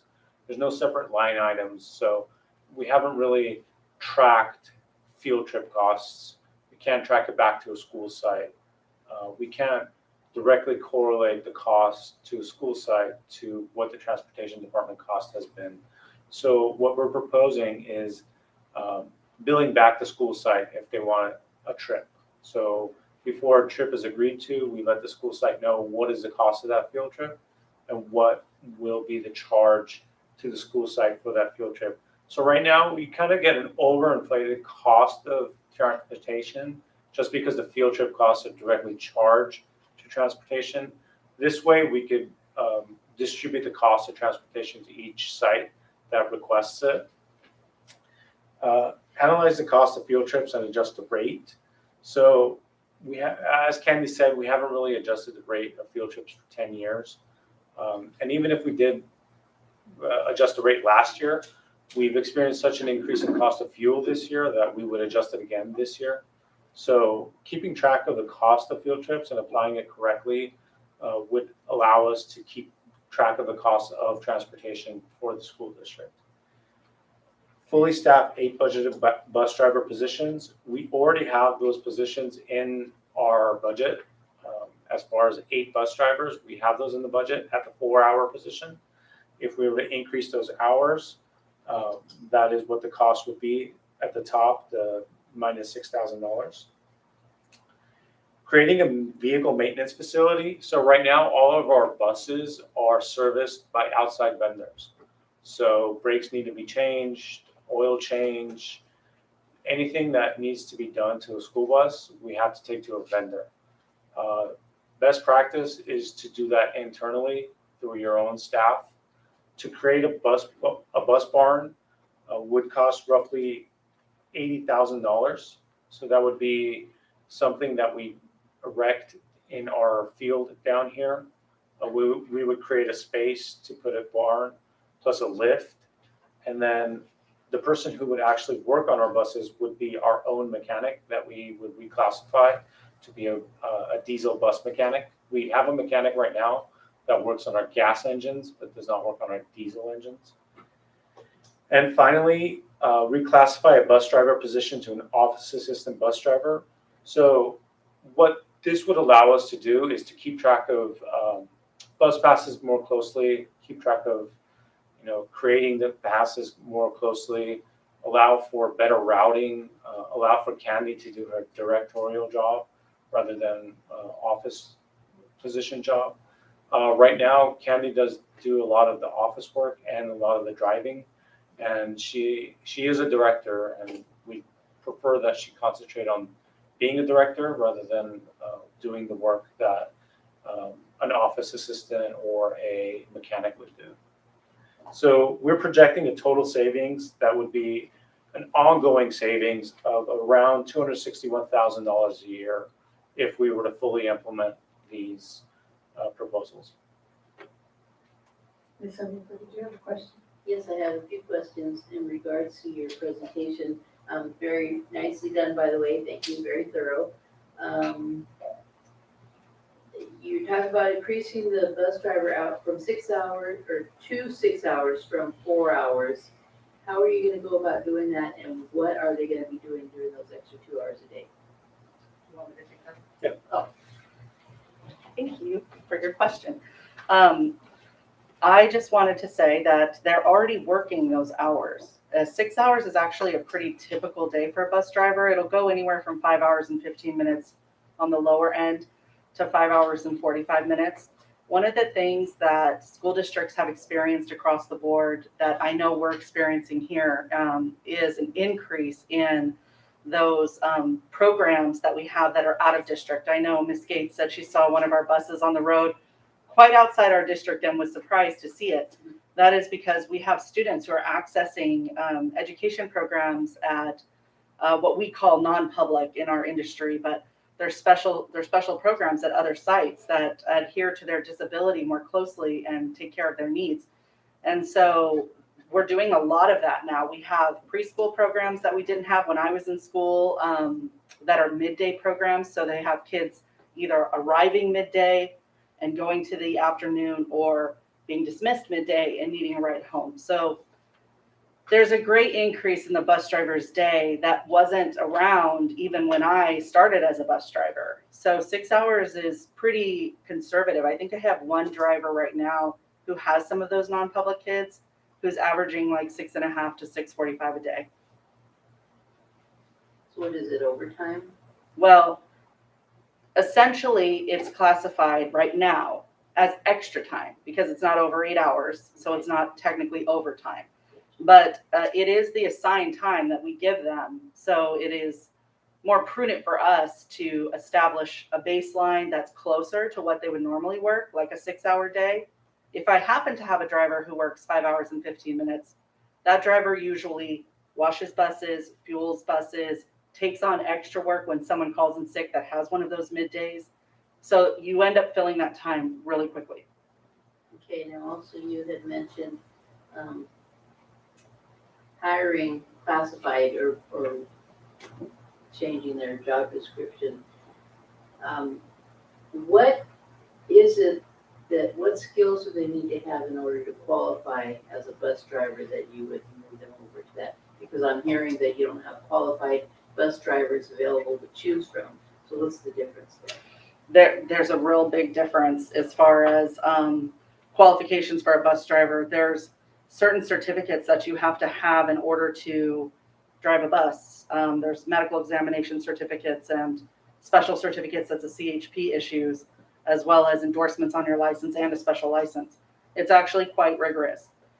So when an applicant applies online, if they're missing one of those documents, they're not a qualified applicant. So that's what we've been experiencing is drivers that apply, or I get phone calls from drivers from other districts that say, hey, I'm expired, but I want to apply. Hey, I need a medical, but I want to apply. So we haven't had any fully qualified people reaching out to us saying, you know, we want to become a bus driver.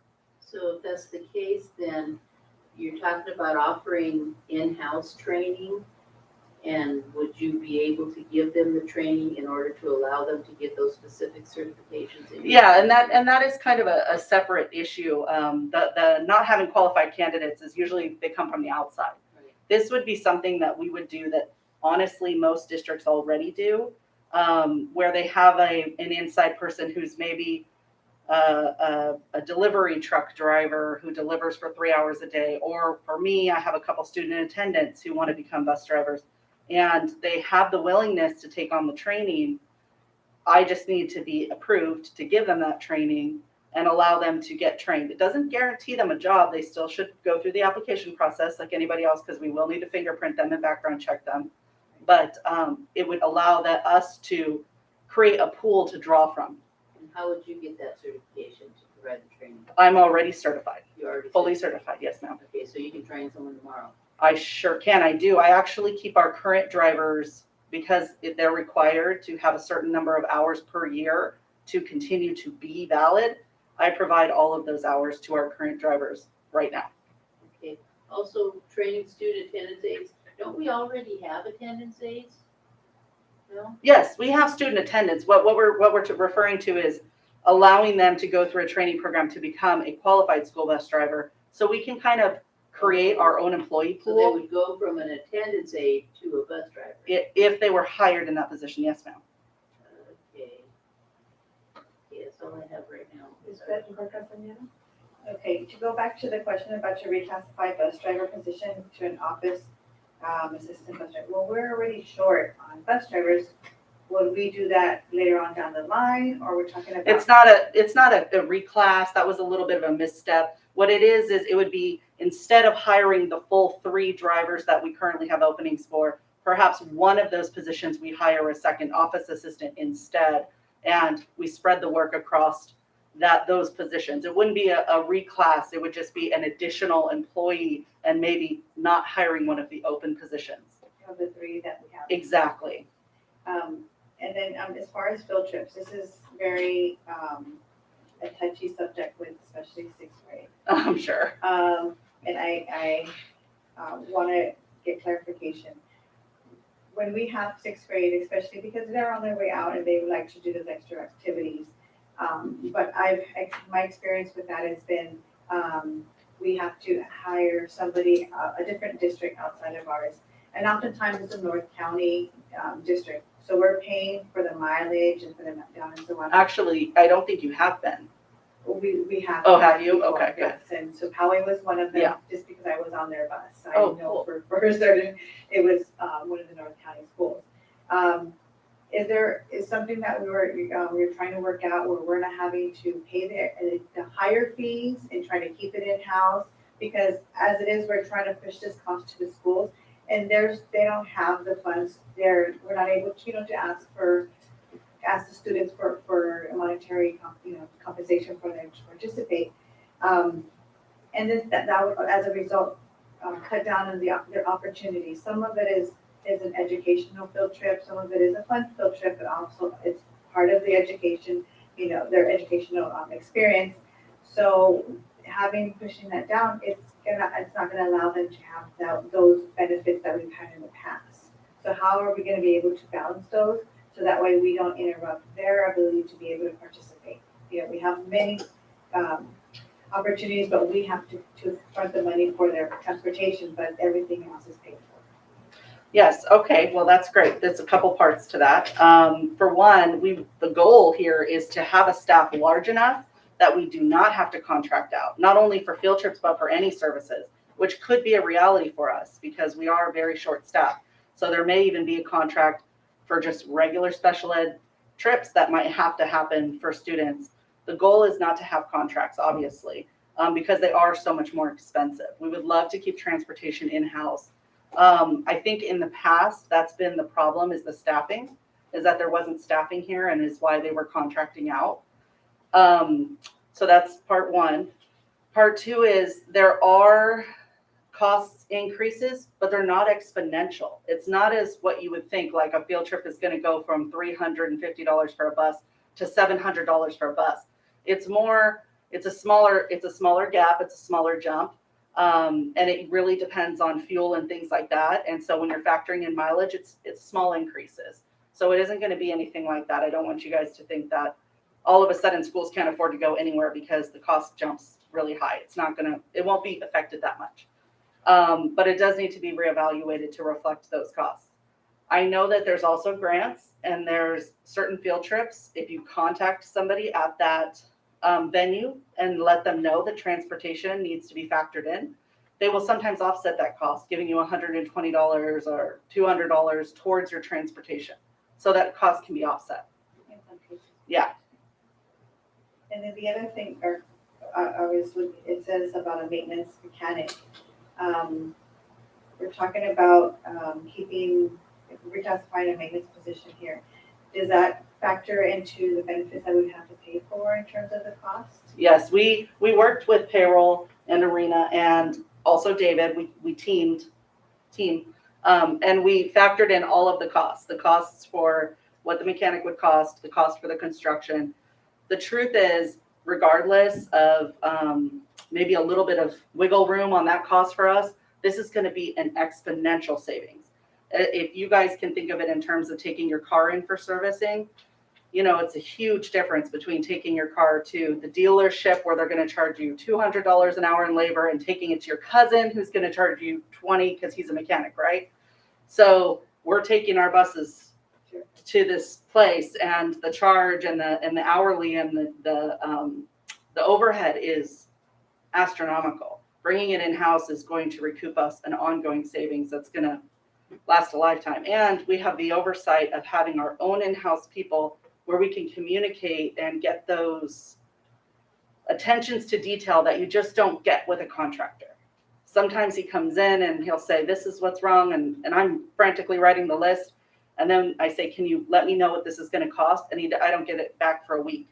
Whereas if I had somebody and I said, hey, I need this fixed, a lot of times it's done that same day. So it's a huge difference, and it'll be a much better turnaround for us. The current position's full-time, so they already received. Does that also take into consideration for the ones that we would increase from 4 to 6 hours, the benefits? Yeah, so the total cost is all inclusive of benefits and taxes.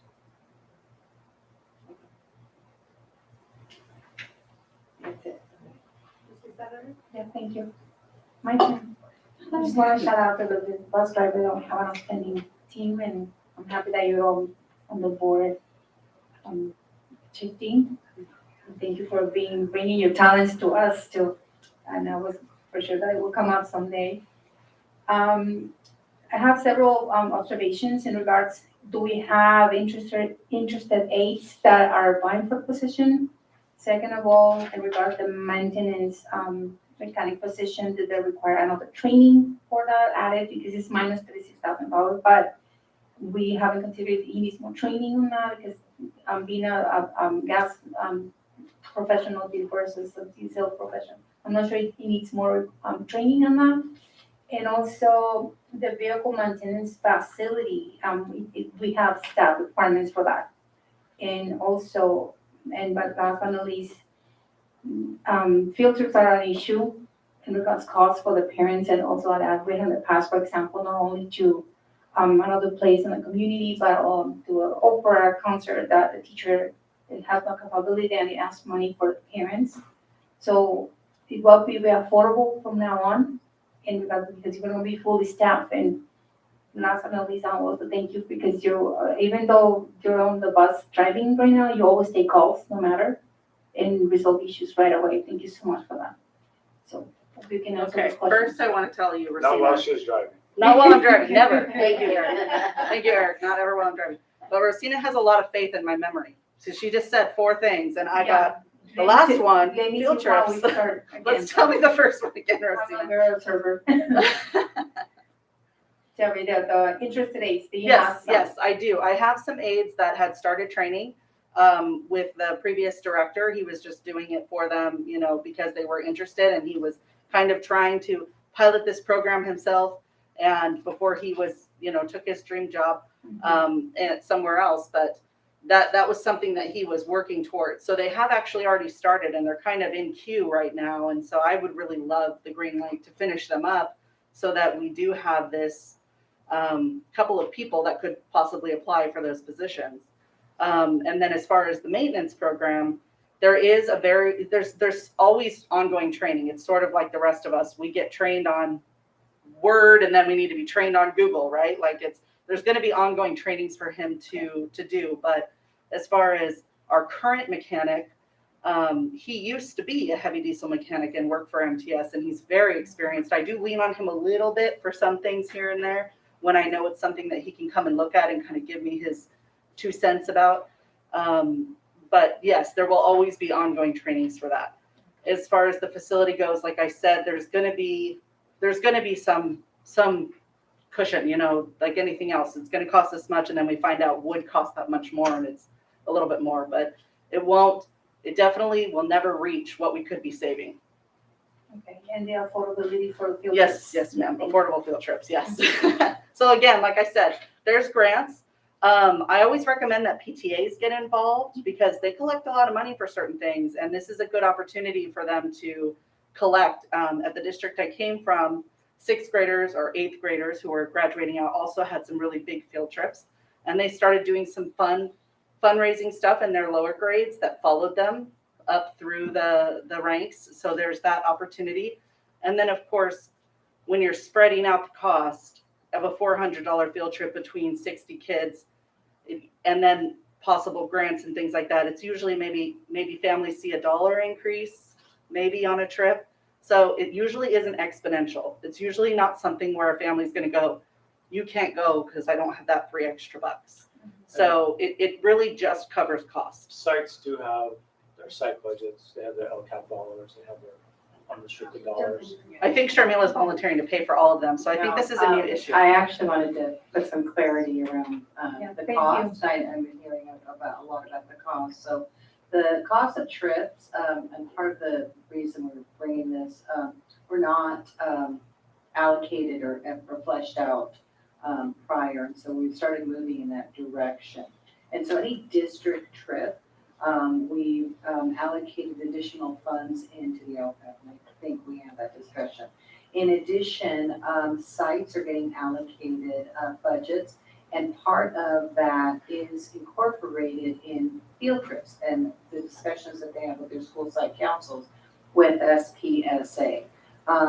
Schools, if you have a field trip, it is not on the burden of the parents to pay for the cost of the field trip. They can donate if they choose to do so. However, no one is precluded from the field trip based on that. And sites do have 2 to 3 funding sources that they can allocate in their SPSA for field trips for transportation costs that are allowable in those areas. For example, Title I, that's funding that can easily pay for transportation for field trips. So there's an understanding that transportation is costly, and that generally ends up being one of the upper ends of the cost when we plan field trips, but we know the benefits of kids getting out and living learning. Okay.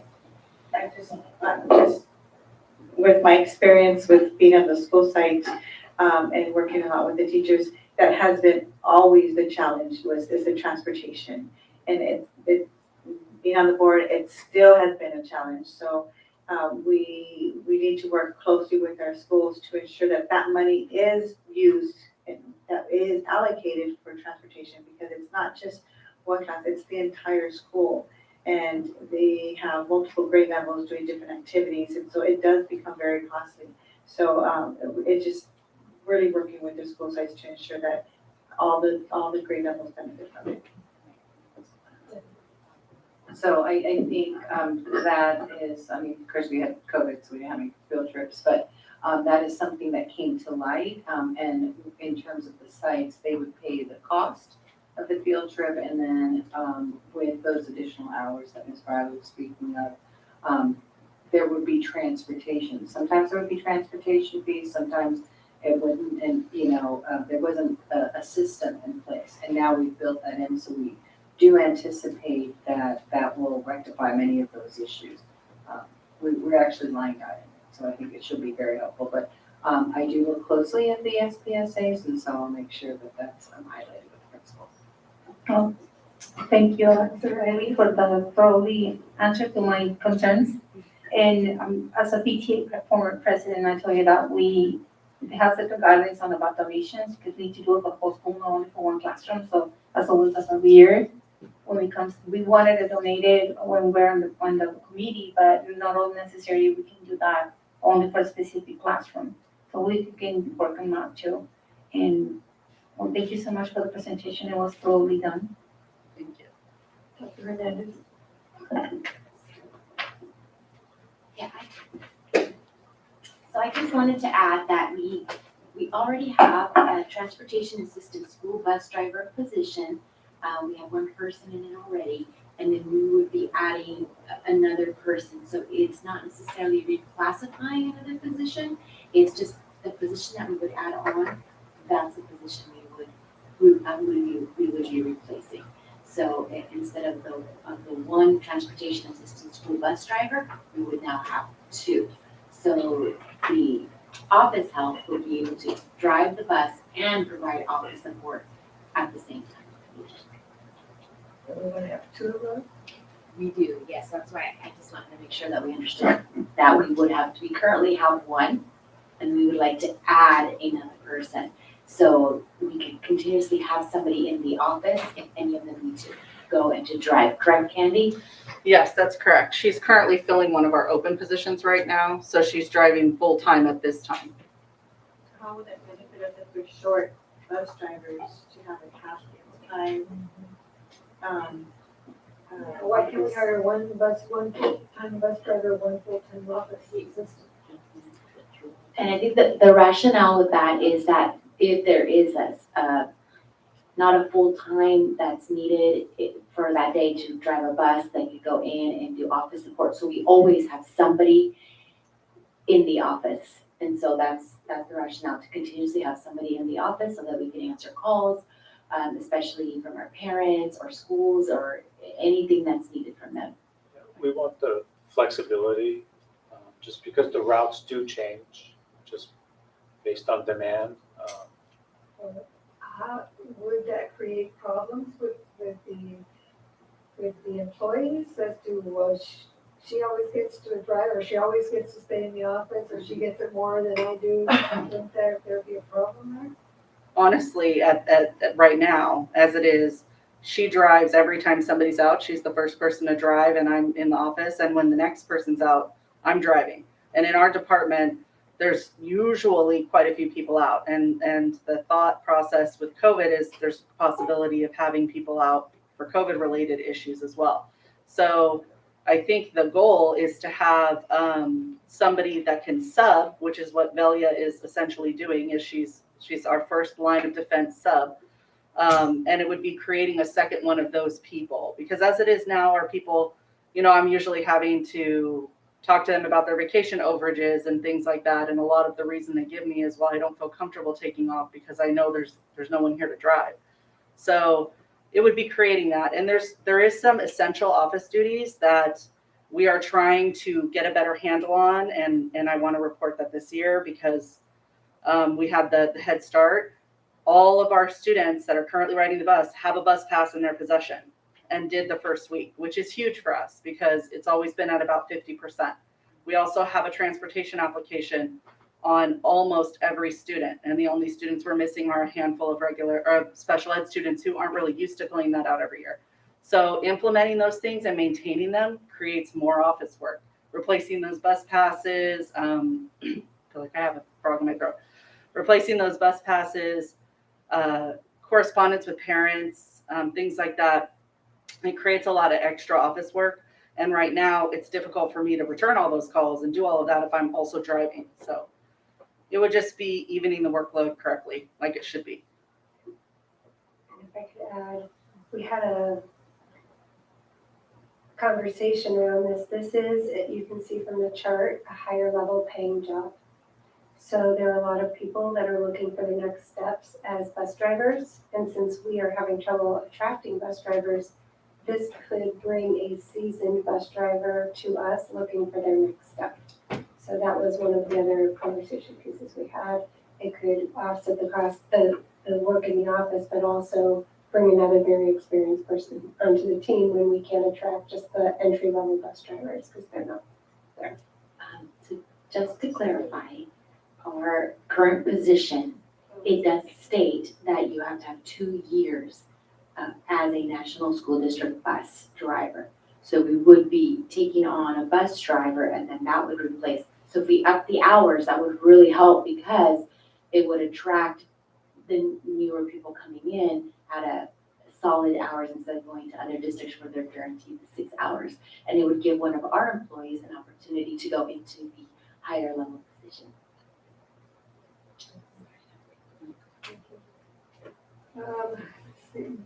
Dr. Kirk, you already spoke what you wanted. Okay, this case. No, I've written them all down. So you said 500 field trips. That was based on our really high, 18, 19, the year before, the vid, when we were doing those trips, but Because that's 50 per school, it's pretty crazy. which is Well, 7 per grade. yeah, but factor in that what we count as field trips are trips that are not part of the home to school trip. So you're talking swimming, you're talking one site clinic visits, you're talking, All right, Museum. that's different. yes. Okay, that's different. But those Because are I was all just sitting there going, classified wow, that's a lot of essentially. field trips. Yes, those That's all not fall under that same classification. Any trip that isn't a home to school trip or a therapy trip for a special needs student is really kind of falls into that category because you only really have that one. Okay. And so from what I'm understanding, it almost feels like we haven't had we haven't been tracking the cost of field trip against practical.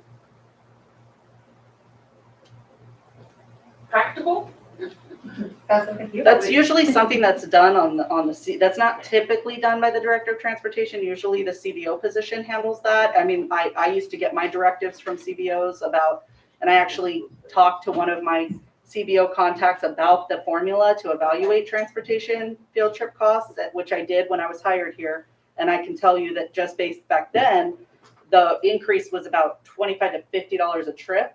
So not, like I said, not exponential. And of course, it will go up again for fuel, but there is a formula that is typically used for that, and it would come from that person. So I can't speak on. But it almost feels like we've just been applying for field trips and having them approved, is what I'm saying. Yes, ma'am. Versus knowing we have a budget for field trips, and what we do for field trips has to fit within the budget. That is correct. So this is going to be has the potential to be quite a change. Yes. And that means we will start having discussions about whether or not third grade swimming is a field trip that comes off their allotted field trips. No, that one's in the Okay. LCAP.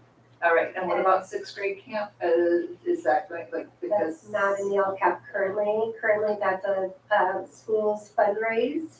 We don't deny any students from going to camp, but if we had to cover the entire cost for camp, we would have to sunset the program. So Yeah, I know. it's been a collective effort with PTAs and families to fundraise over the years to try to earn the money to be able to pay for that extra cost. But so basically one of our starting places is we have to establish a budget for our field trips and work within our budget for our field trips, letting everybody understand that that's where we're at. We can't just go.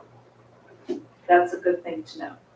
Which, back to what you said earlier, Museum of Man is Title I and 200, at least it was $250. I think the For symphony us. also. What? The Museum of Us. Well, is that what it is now? 2 years ago, it was not. Yeah. So, but that museum, yeah, there are a number of excellent programs that honor Title I schools and provide free, the free access to students and then also contributions towards bus costs, but that's another thing. This one I'm wondering. I know that for some districts, and you've mentioned it, they actually rent out their buses, and then that makes it hard for field trips to be, like, to the point that there are some districts out there who are renting out their buses prior to, with that as the priority over field trips and such. I'm assuming with our fleet, we are not renting out because we don't have we aren't running with all these extra buses, correct? Well, not only that, but I believe that there's some ed code language that doesn't allow school districts to charter and make money that way. I believe there is some. That's not what trickled down is to classroom conversations with some of the situations. We would not prioritize Well, and external. we haven't, we've never done Never. that, and. Not that I have ever And so, I've had just wanted neighboring to school confirm. districts ask us if we can provide transportation. There is a mutual aid agreement, which we would probably exercise in the event of an emergency, where I would call Sweetwater or Chula Vista and ask for a bus and a driver to cover a route. That does happen. And I know in East County, I used Cajon Valley, Grossmont. I've used other agencies in the past, but I've never heard of or done anything like that. Okay, that's good to know. Yeah. Thank you for that. Last question Yes, ma'am. is, so if we build a bus maintenance barn and we equip a mechanic and we're all humming along, do you foresee a time at which our other, like, small districts may utilize our bus barn mechanic? Or is that not a thing we can do?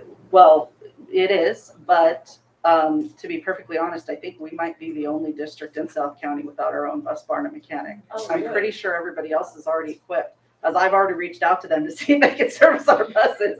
So I think I know Chula Vista and Sweetwater and San Ysidro, and they're all dialed in, but they can't take on any extra. So as I was looking to save us some money by using another school district who stocks the right parts and things like that, so save us the money of the vendor. And they're all set, but they wouldn't be willing to take us on.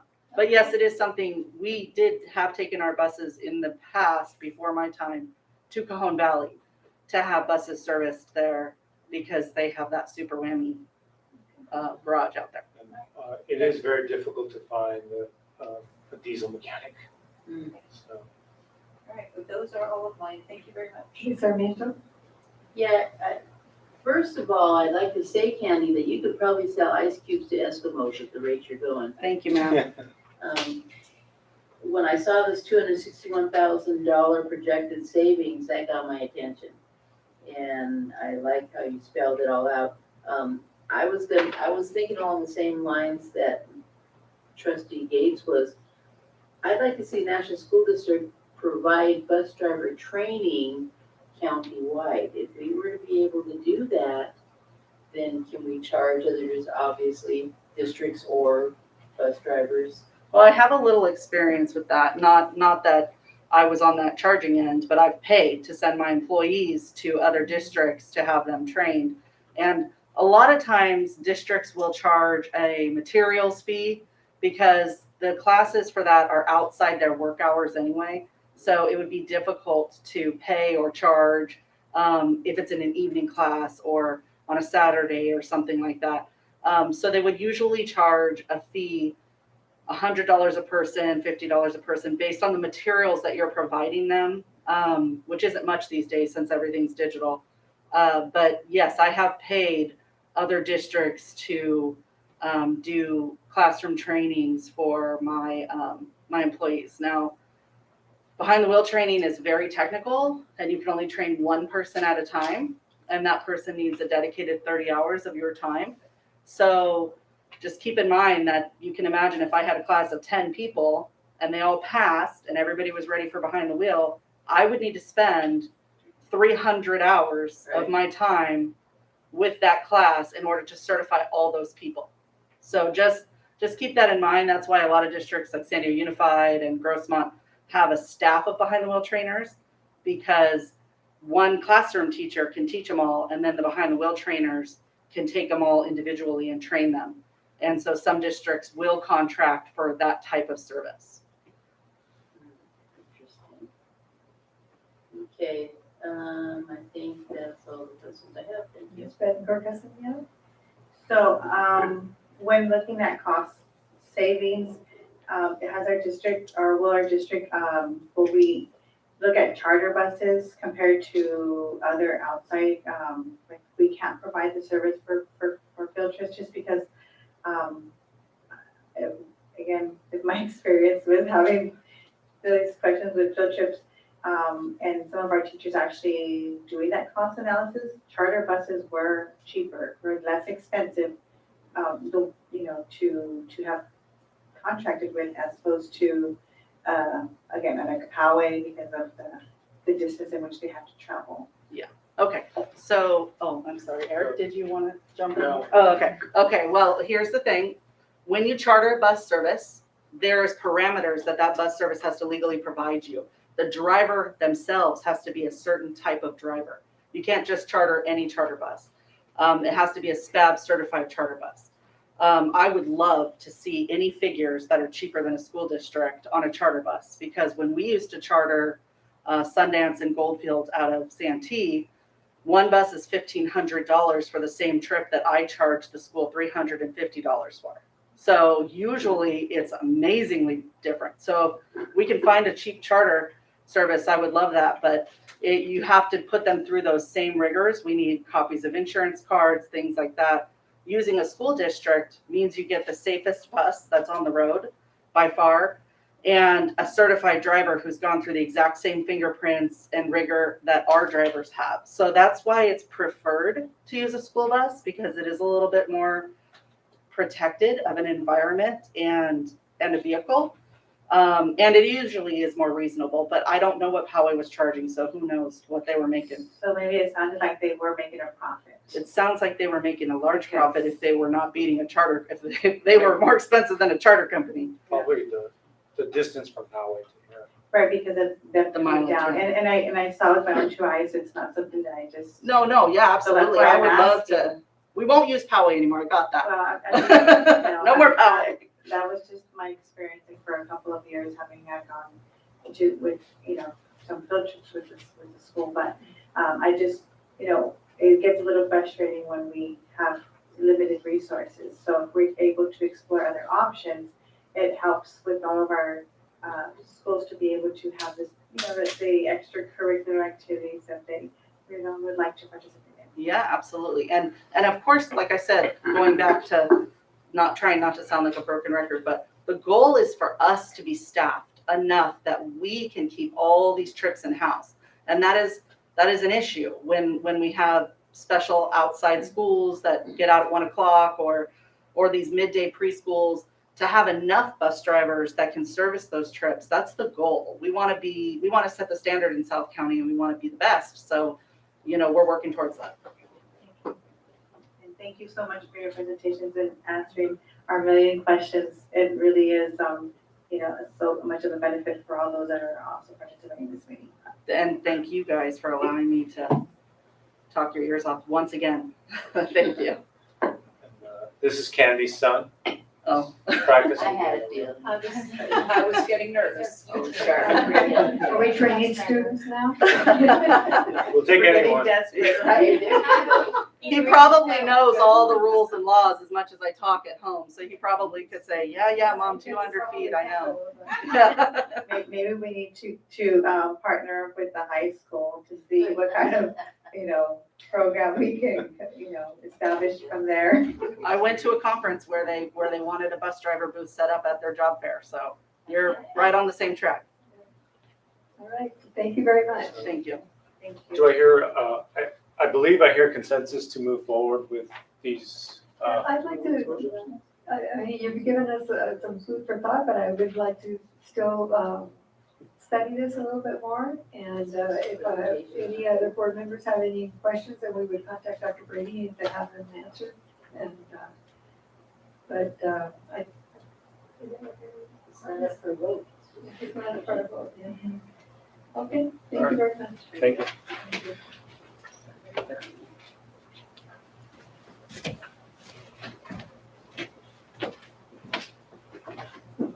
Item 18B is to approve change orders submitted by Jackson and Blanc for contract CT 3821, HVAC replacement on modular buildings. Do I hear a motion? So moved. Second. Any discussion? I have a motion by Ms. Sarmiento and a second by Ms. Bettencourt Castaneda. Please vote.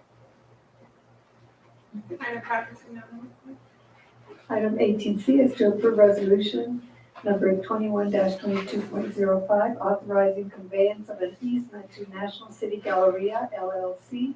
Do I hear a motion? Motion to approve. Second.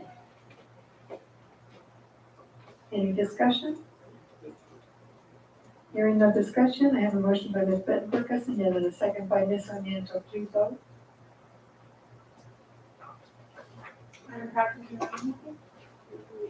Item 18D is to authorize the Assistant Superintendent of Business Services to advertise for requests for qualifications for architectural services.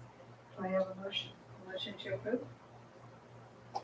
there a second? I'll second that discussion. Discussion, Ms. Sarmiento? Yeah, I see 2 items on here where we're requesting for qualifications. What exactly does that mean? So a request for qualifications basically means we are soliciting from architectural firms or whatever the service we're looking for. We want them to give us information about what is their experience, what is their business, are they financially sound, what kind of experience they have, and we can set the parameters as to what we want. So we want an architectural firm that has 5 years of experience or 5 different projects with the school district. We specify what we want to see from a firm, and they are responsive to that. And we solicit those, and we make a decision as to who we would like to work with based on their response to our qualifications. Ms. Gates? And this would be looking at local architectural services, not going hither and yon. Yeah, yes, Ms. Gates, we don't intend to solicit any RFQs from any firms that don't have an office within the San Diego County area. Any further questions or discussion? I have a motion by Ms. Bettencourt Castaneda and a second by Ms. Gates. Please vote.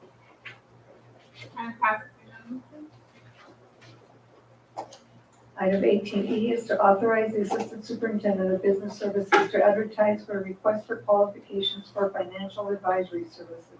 Do I hear a motion? Motion to approve. Is there a second? I'll second. Any discussion?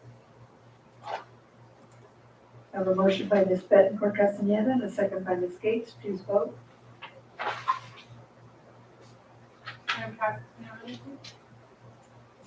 Item 18F is to authorize the Assistant Superintendent of Business Services to advertise for scanning and reprographic services contractors.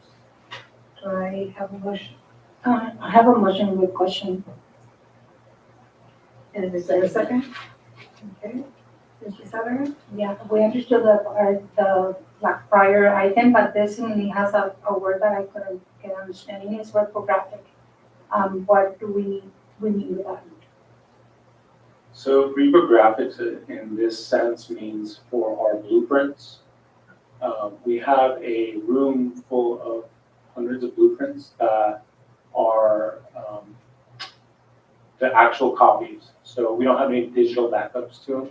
So part of that process of reprographics would be not only to scan them, to back them up as well, and to make them to salvage them if possible as well. So that would be a part of the RFP process. So we're really searching for a firm that has experience with large scale drawings that can scan them and salvage them for us. And to have like a software copy, is that what it is? Correct, to Okay. digitize them so we could have them back them up as well. So the contractors that you might looking for has to have that requirement that you specifically need. Correct. Okay, thank you. Dr. Brady?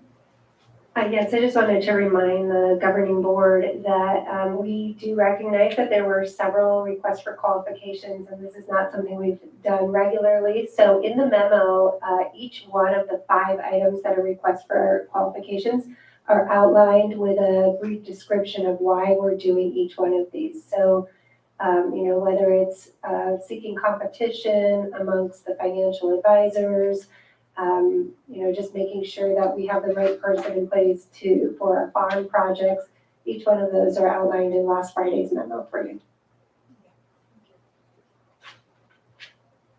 Any further discussion? I just wanted to say that, I don't know if you remember that we asked for the qualifications from our attorneys, and just to see what it is that they offered, we just want to keep in touch with what it is that they're offering and see if there's anyone that we may keep one person or one firm, or we may have several that we contact. So it's just to have the information for the competition, or just to have several people that we could contact for service. I have a motion by Ms. Lizarraga and a second by Ms. Sarmiento. Please vote. And passes unanimously.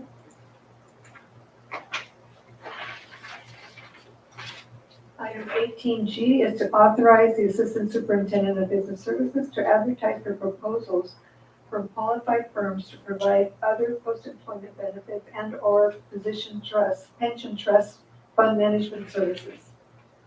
Do I have a motion? I make a motion. And a second? I'll second that. Any questions or discussion? Motion by Ms. Lizarraga, second by Ms. Gates. Please vote. And passes unanimously. Item 18H is to authorize the Assistant Superintendent of Business Services to advertise for requests for qualifications in preparation for assessing and implementing comprehensive energy conservation and energy-related capital improvement services. Do I have a motion? I make that motion to authorize. I second the motion. Any discussion? Only that I think this lines up with a lot of what our superintendent's roundtable was telling us we needed to do. So to hear that from the kids really matters. All right. I have a motion by Ms. Gates and a second by Ms. Lizarraga. Please vote. And passes unanimously. Next, we have Board Cabinet Communications. Ms. Lizarraga? Well, I do think that, welcome to the new employees. Our, Ms.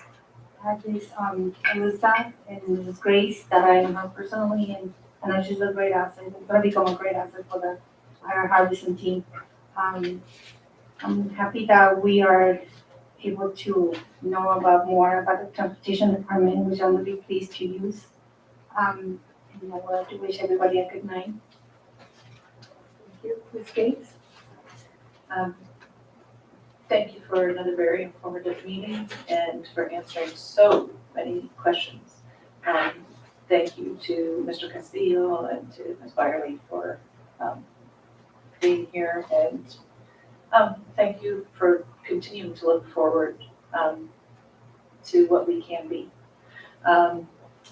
I want to encourage our administrative team as you continue to work on awareness in so many different areas for our community, for our parents, for our staff members, when it comes to protocols, when it comes to COVID, when it comes to the resources available to them. And also encourage us once again to start contacting whoever we need to contact to get test sites back. I've already made a few notes for people to think about bugging for that. I want to thank Central School for allowing me to pop up at their school site a couple Fridays ago, the first week of school, and for the teachers who welcomed me into their class. It was very, very cool to get accused of being a Miss Manchester's twin, and to have a student who said, "I think I've seen you on TV on the computer," and so that was fun. I hope I did my hair that day. And just one last thing, I don't know if we do this. I'm not present next board meeting because my son is getting married. So I've got some really good blessings going on, and doesn't mean I won't be thinking about you. I'll probably send my 1,000 questions to Dr. Brady before I leave for that wedding, so that she can randomly answer for in the middle of the meeting all the things I was wondered about to come. But thank you for tonight. Thank you. Ms. Sarmiento? Yes, I just wanted to share that I saw an item on Facebook where the City of National City has openings for several of their boards, commissions, and committees. Civil Service, Housing Advisory, Library Board, Parks, Rec, and Seniors, Public Art, Traffic and Safety, I think we discussed that tonight, Veterans and Military Families. The deadline is September 2nd, which is a Thursday at 5 o'clock. And I'd like to encourage everybody to apply for these boards and commissions, because it'll give you an insight as to what's going on in our community and give you an opportunity to get some volunteer hours in. I know we all need those, right? That's all I have, thank you.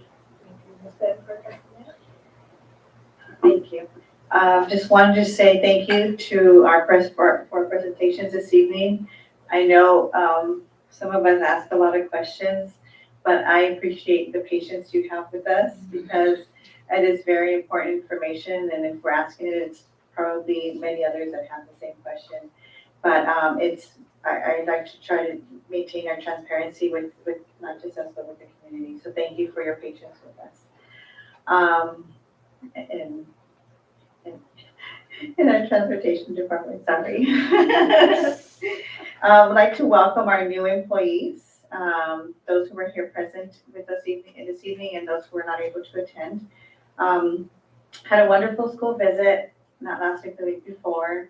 Had a chance to visit Palmer Way, Ira Harbison and Olivewood, and it seemed very normal, besides the mask, of course, but when we saw them on the field, at the time we were able to take masks off, but their smiling faces. But our teachers were super excited, our students were excited, and when we would ask them, are you happy to be back? Would you prefer to be in class or, have virtual classes? And they were excited to be back in class. So I hope that we can maintain that and keep everybody safe so we don't have to go back to a different way of learning.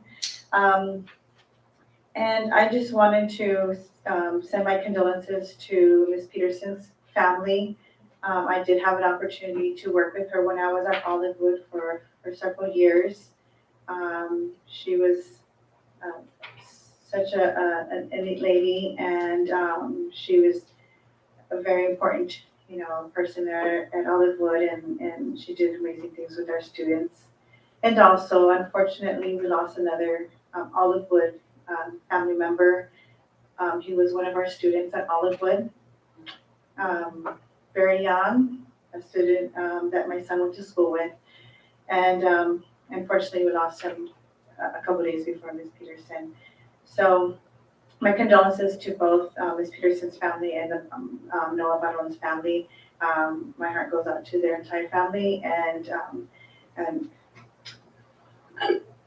sorry, I just get a little emotional, but we just need to pray for them. So thank you so much and have a wonderful rest of your evening. Thank you. Mr. Albanese? I just want to thank Mr. Castillo and Ms. Byerly. Their day started today at 6 a.m. So it's been a long day for them. Thank you for helping tonight. And also all of our staff that come to our schools every day to do their jobs. They work extremely hard. And I just want to show my appreciation for the work they do. Thank you. Dr. Hernandez? I'd like to welcome all the new employees to National School District. And then I'd also like to thank all of our employees for their dedication, their resilience, and their perseverance, and their just to display to our children and our parents. It's very much appreciated.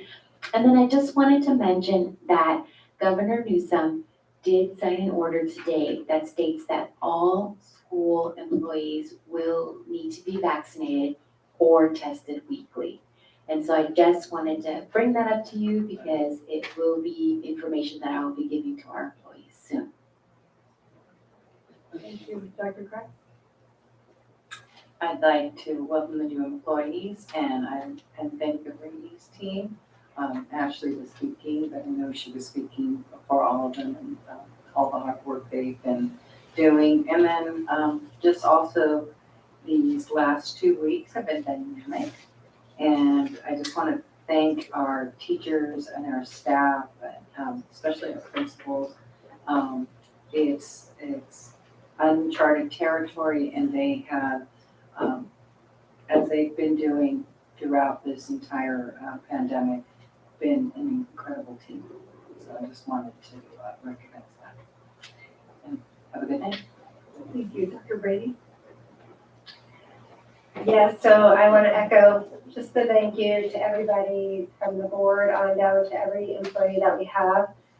Two people that I want to especially call out because they're here right now are Jocelyn and Vanessa. They really do a lot behind the scenes and they never complain.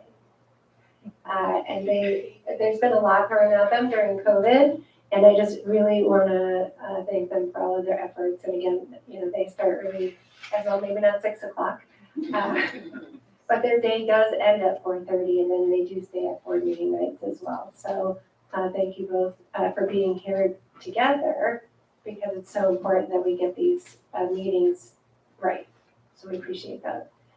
I want to thank Mayor Alejandro Sotelo Solis for organizing a donation of masks to our students last week, donated by the Last Mile San Diego. We now have 4,000 masks for our students, 1 mask for 5 weeks. So each one of our students will get 5 masks. I want to thank the board for your patience as we put a few things on hold. We did start our committees up. We're getting those ready. We are going to work toward getting back to normal, like our gate committees going back in action. But things have been on hold for the last 18 months for COVID because we have put safety first. So thank you with your patience as we continue to rev back up. But they are coming, our programs. I specifically had a question for Trustee Lizarraga. You made a comment earlier tonight that I wrote down and I would like some clarification. You mentioned, and you have mentioned several times, about awareness campaign for disabilities. You specifically brought it up with that poster over there that the people were not inclusive. So we did replace the people to be more inclusive because everybody has a heart. Those have been rolled out to all of our schools and all of our departments, and they've been replaced and put up. But one of the things you said is you've constantly been asking for an awareness campaign for disabilities, and I thought we had been responsive, so I was a little concerned with that comment. Could you tell us what exactly you had in mind that we can work on so that we can make sure we work toward that? Sure, it's not that like when I was on the board, I was like, when I was a parent and they had come from the hotel meetings, I mentioned it and I put it on the little board stickies. We were working with typical parents that have disability kids. So it's not only that it's only right now, but it's been on the past since probably 2007. I've been working as leadership, so we have to see those results. I know changes takes time and we need to be more patient. But now that I'm here on the board, I was like, I mentioned it before, I would like to see that now that it's people are being inclusive, and this is a concern that we have. It's not that I'm demanding it, and I know it takes time to do it, but I know that you guys are being responsive to those and you've been always considering those type of population, because we need to be more aware about how we transmit that to our children, and about peer-to-peer, and about teachers to students. And it's been in place several things, and I know that, but not all the teachers are capable to have that capacity. And it is a constant concern that we have when we talk about this very touchy issues that kids are feeling that they're not included. And they said it to us, and some of them are scared of bigger kids, or a kid that they don't know how to respond to those. And I see it on children when we go to filters such chaperone, and that comes in a concern, and constantly been saying that. So I will appreciate that if now we're talking about it and just raise an awareness campaign. Some schools does it, some of them have the sensory rooms that on the scale. And I'm also happy when I saw a sensory room in a classroom. And I know it takes time for that, and that's not a response for the constant asking for that type of services for the kiddos, and I'm pleased for that too. Okay, so you gave me some good information there. Each year I do tend to take on a project or a report for the board.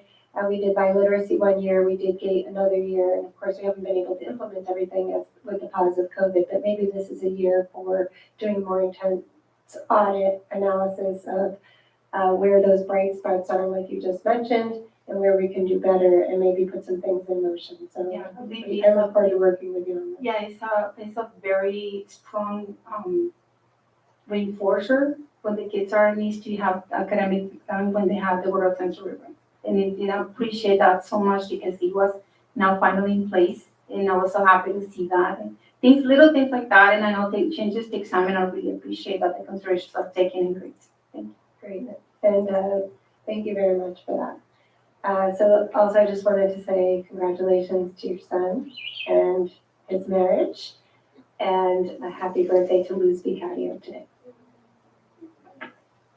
Thank you. Congratulations to the mother of the groom. And I'd also like to take this time to congratulate all our school administrators, all our classified employees, everyone, even the students, for the opening of schools. And thank you everyone for the passion that you have for our kids, for our schools, for our education. I see it, we all see it, and we feel it, and we appreciate it very much. Everybody, please keep safe and have a good night, and I'm meeting adjourned.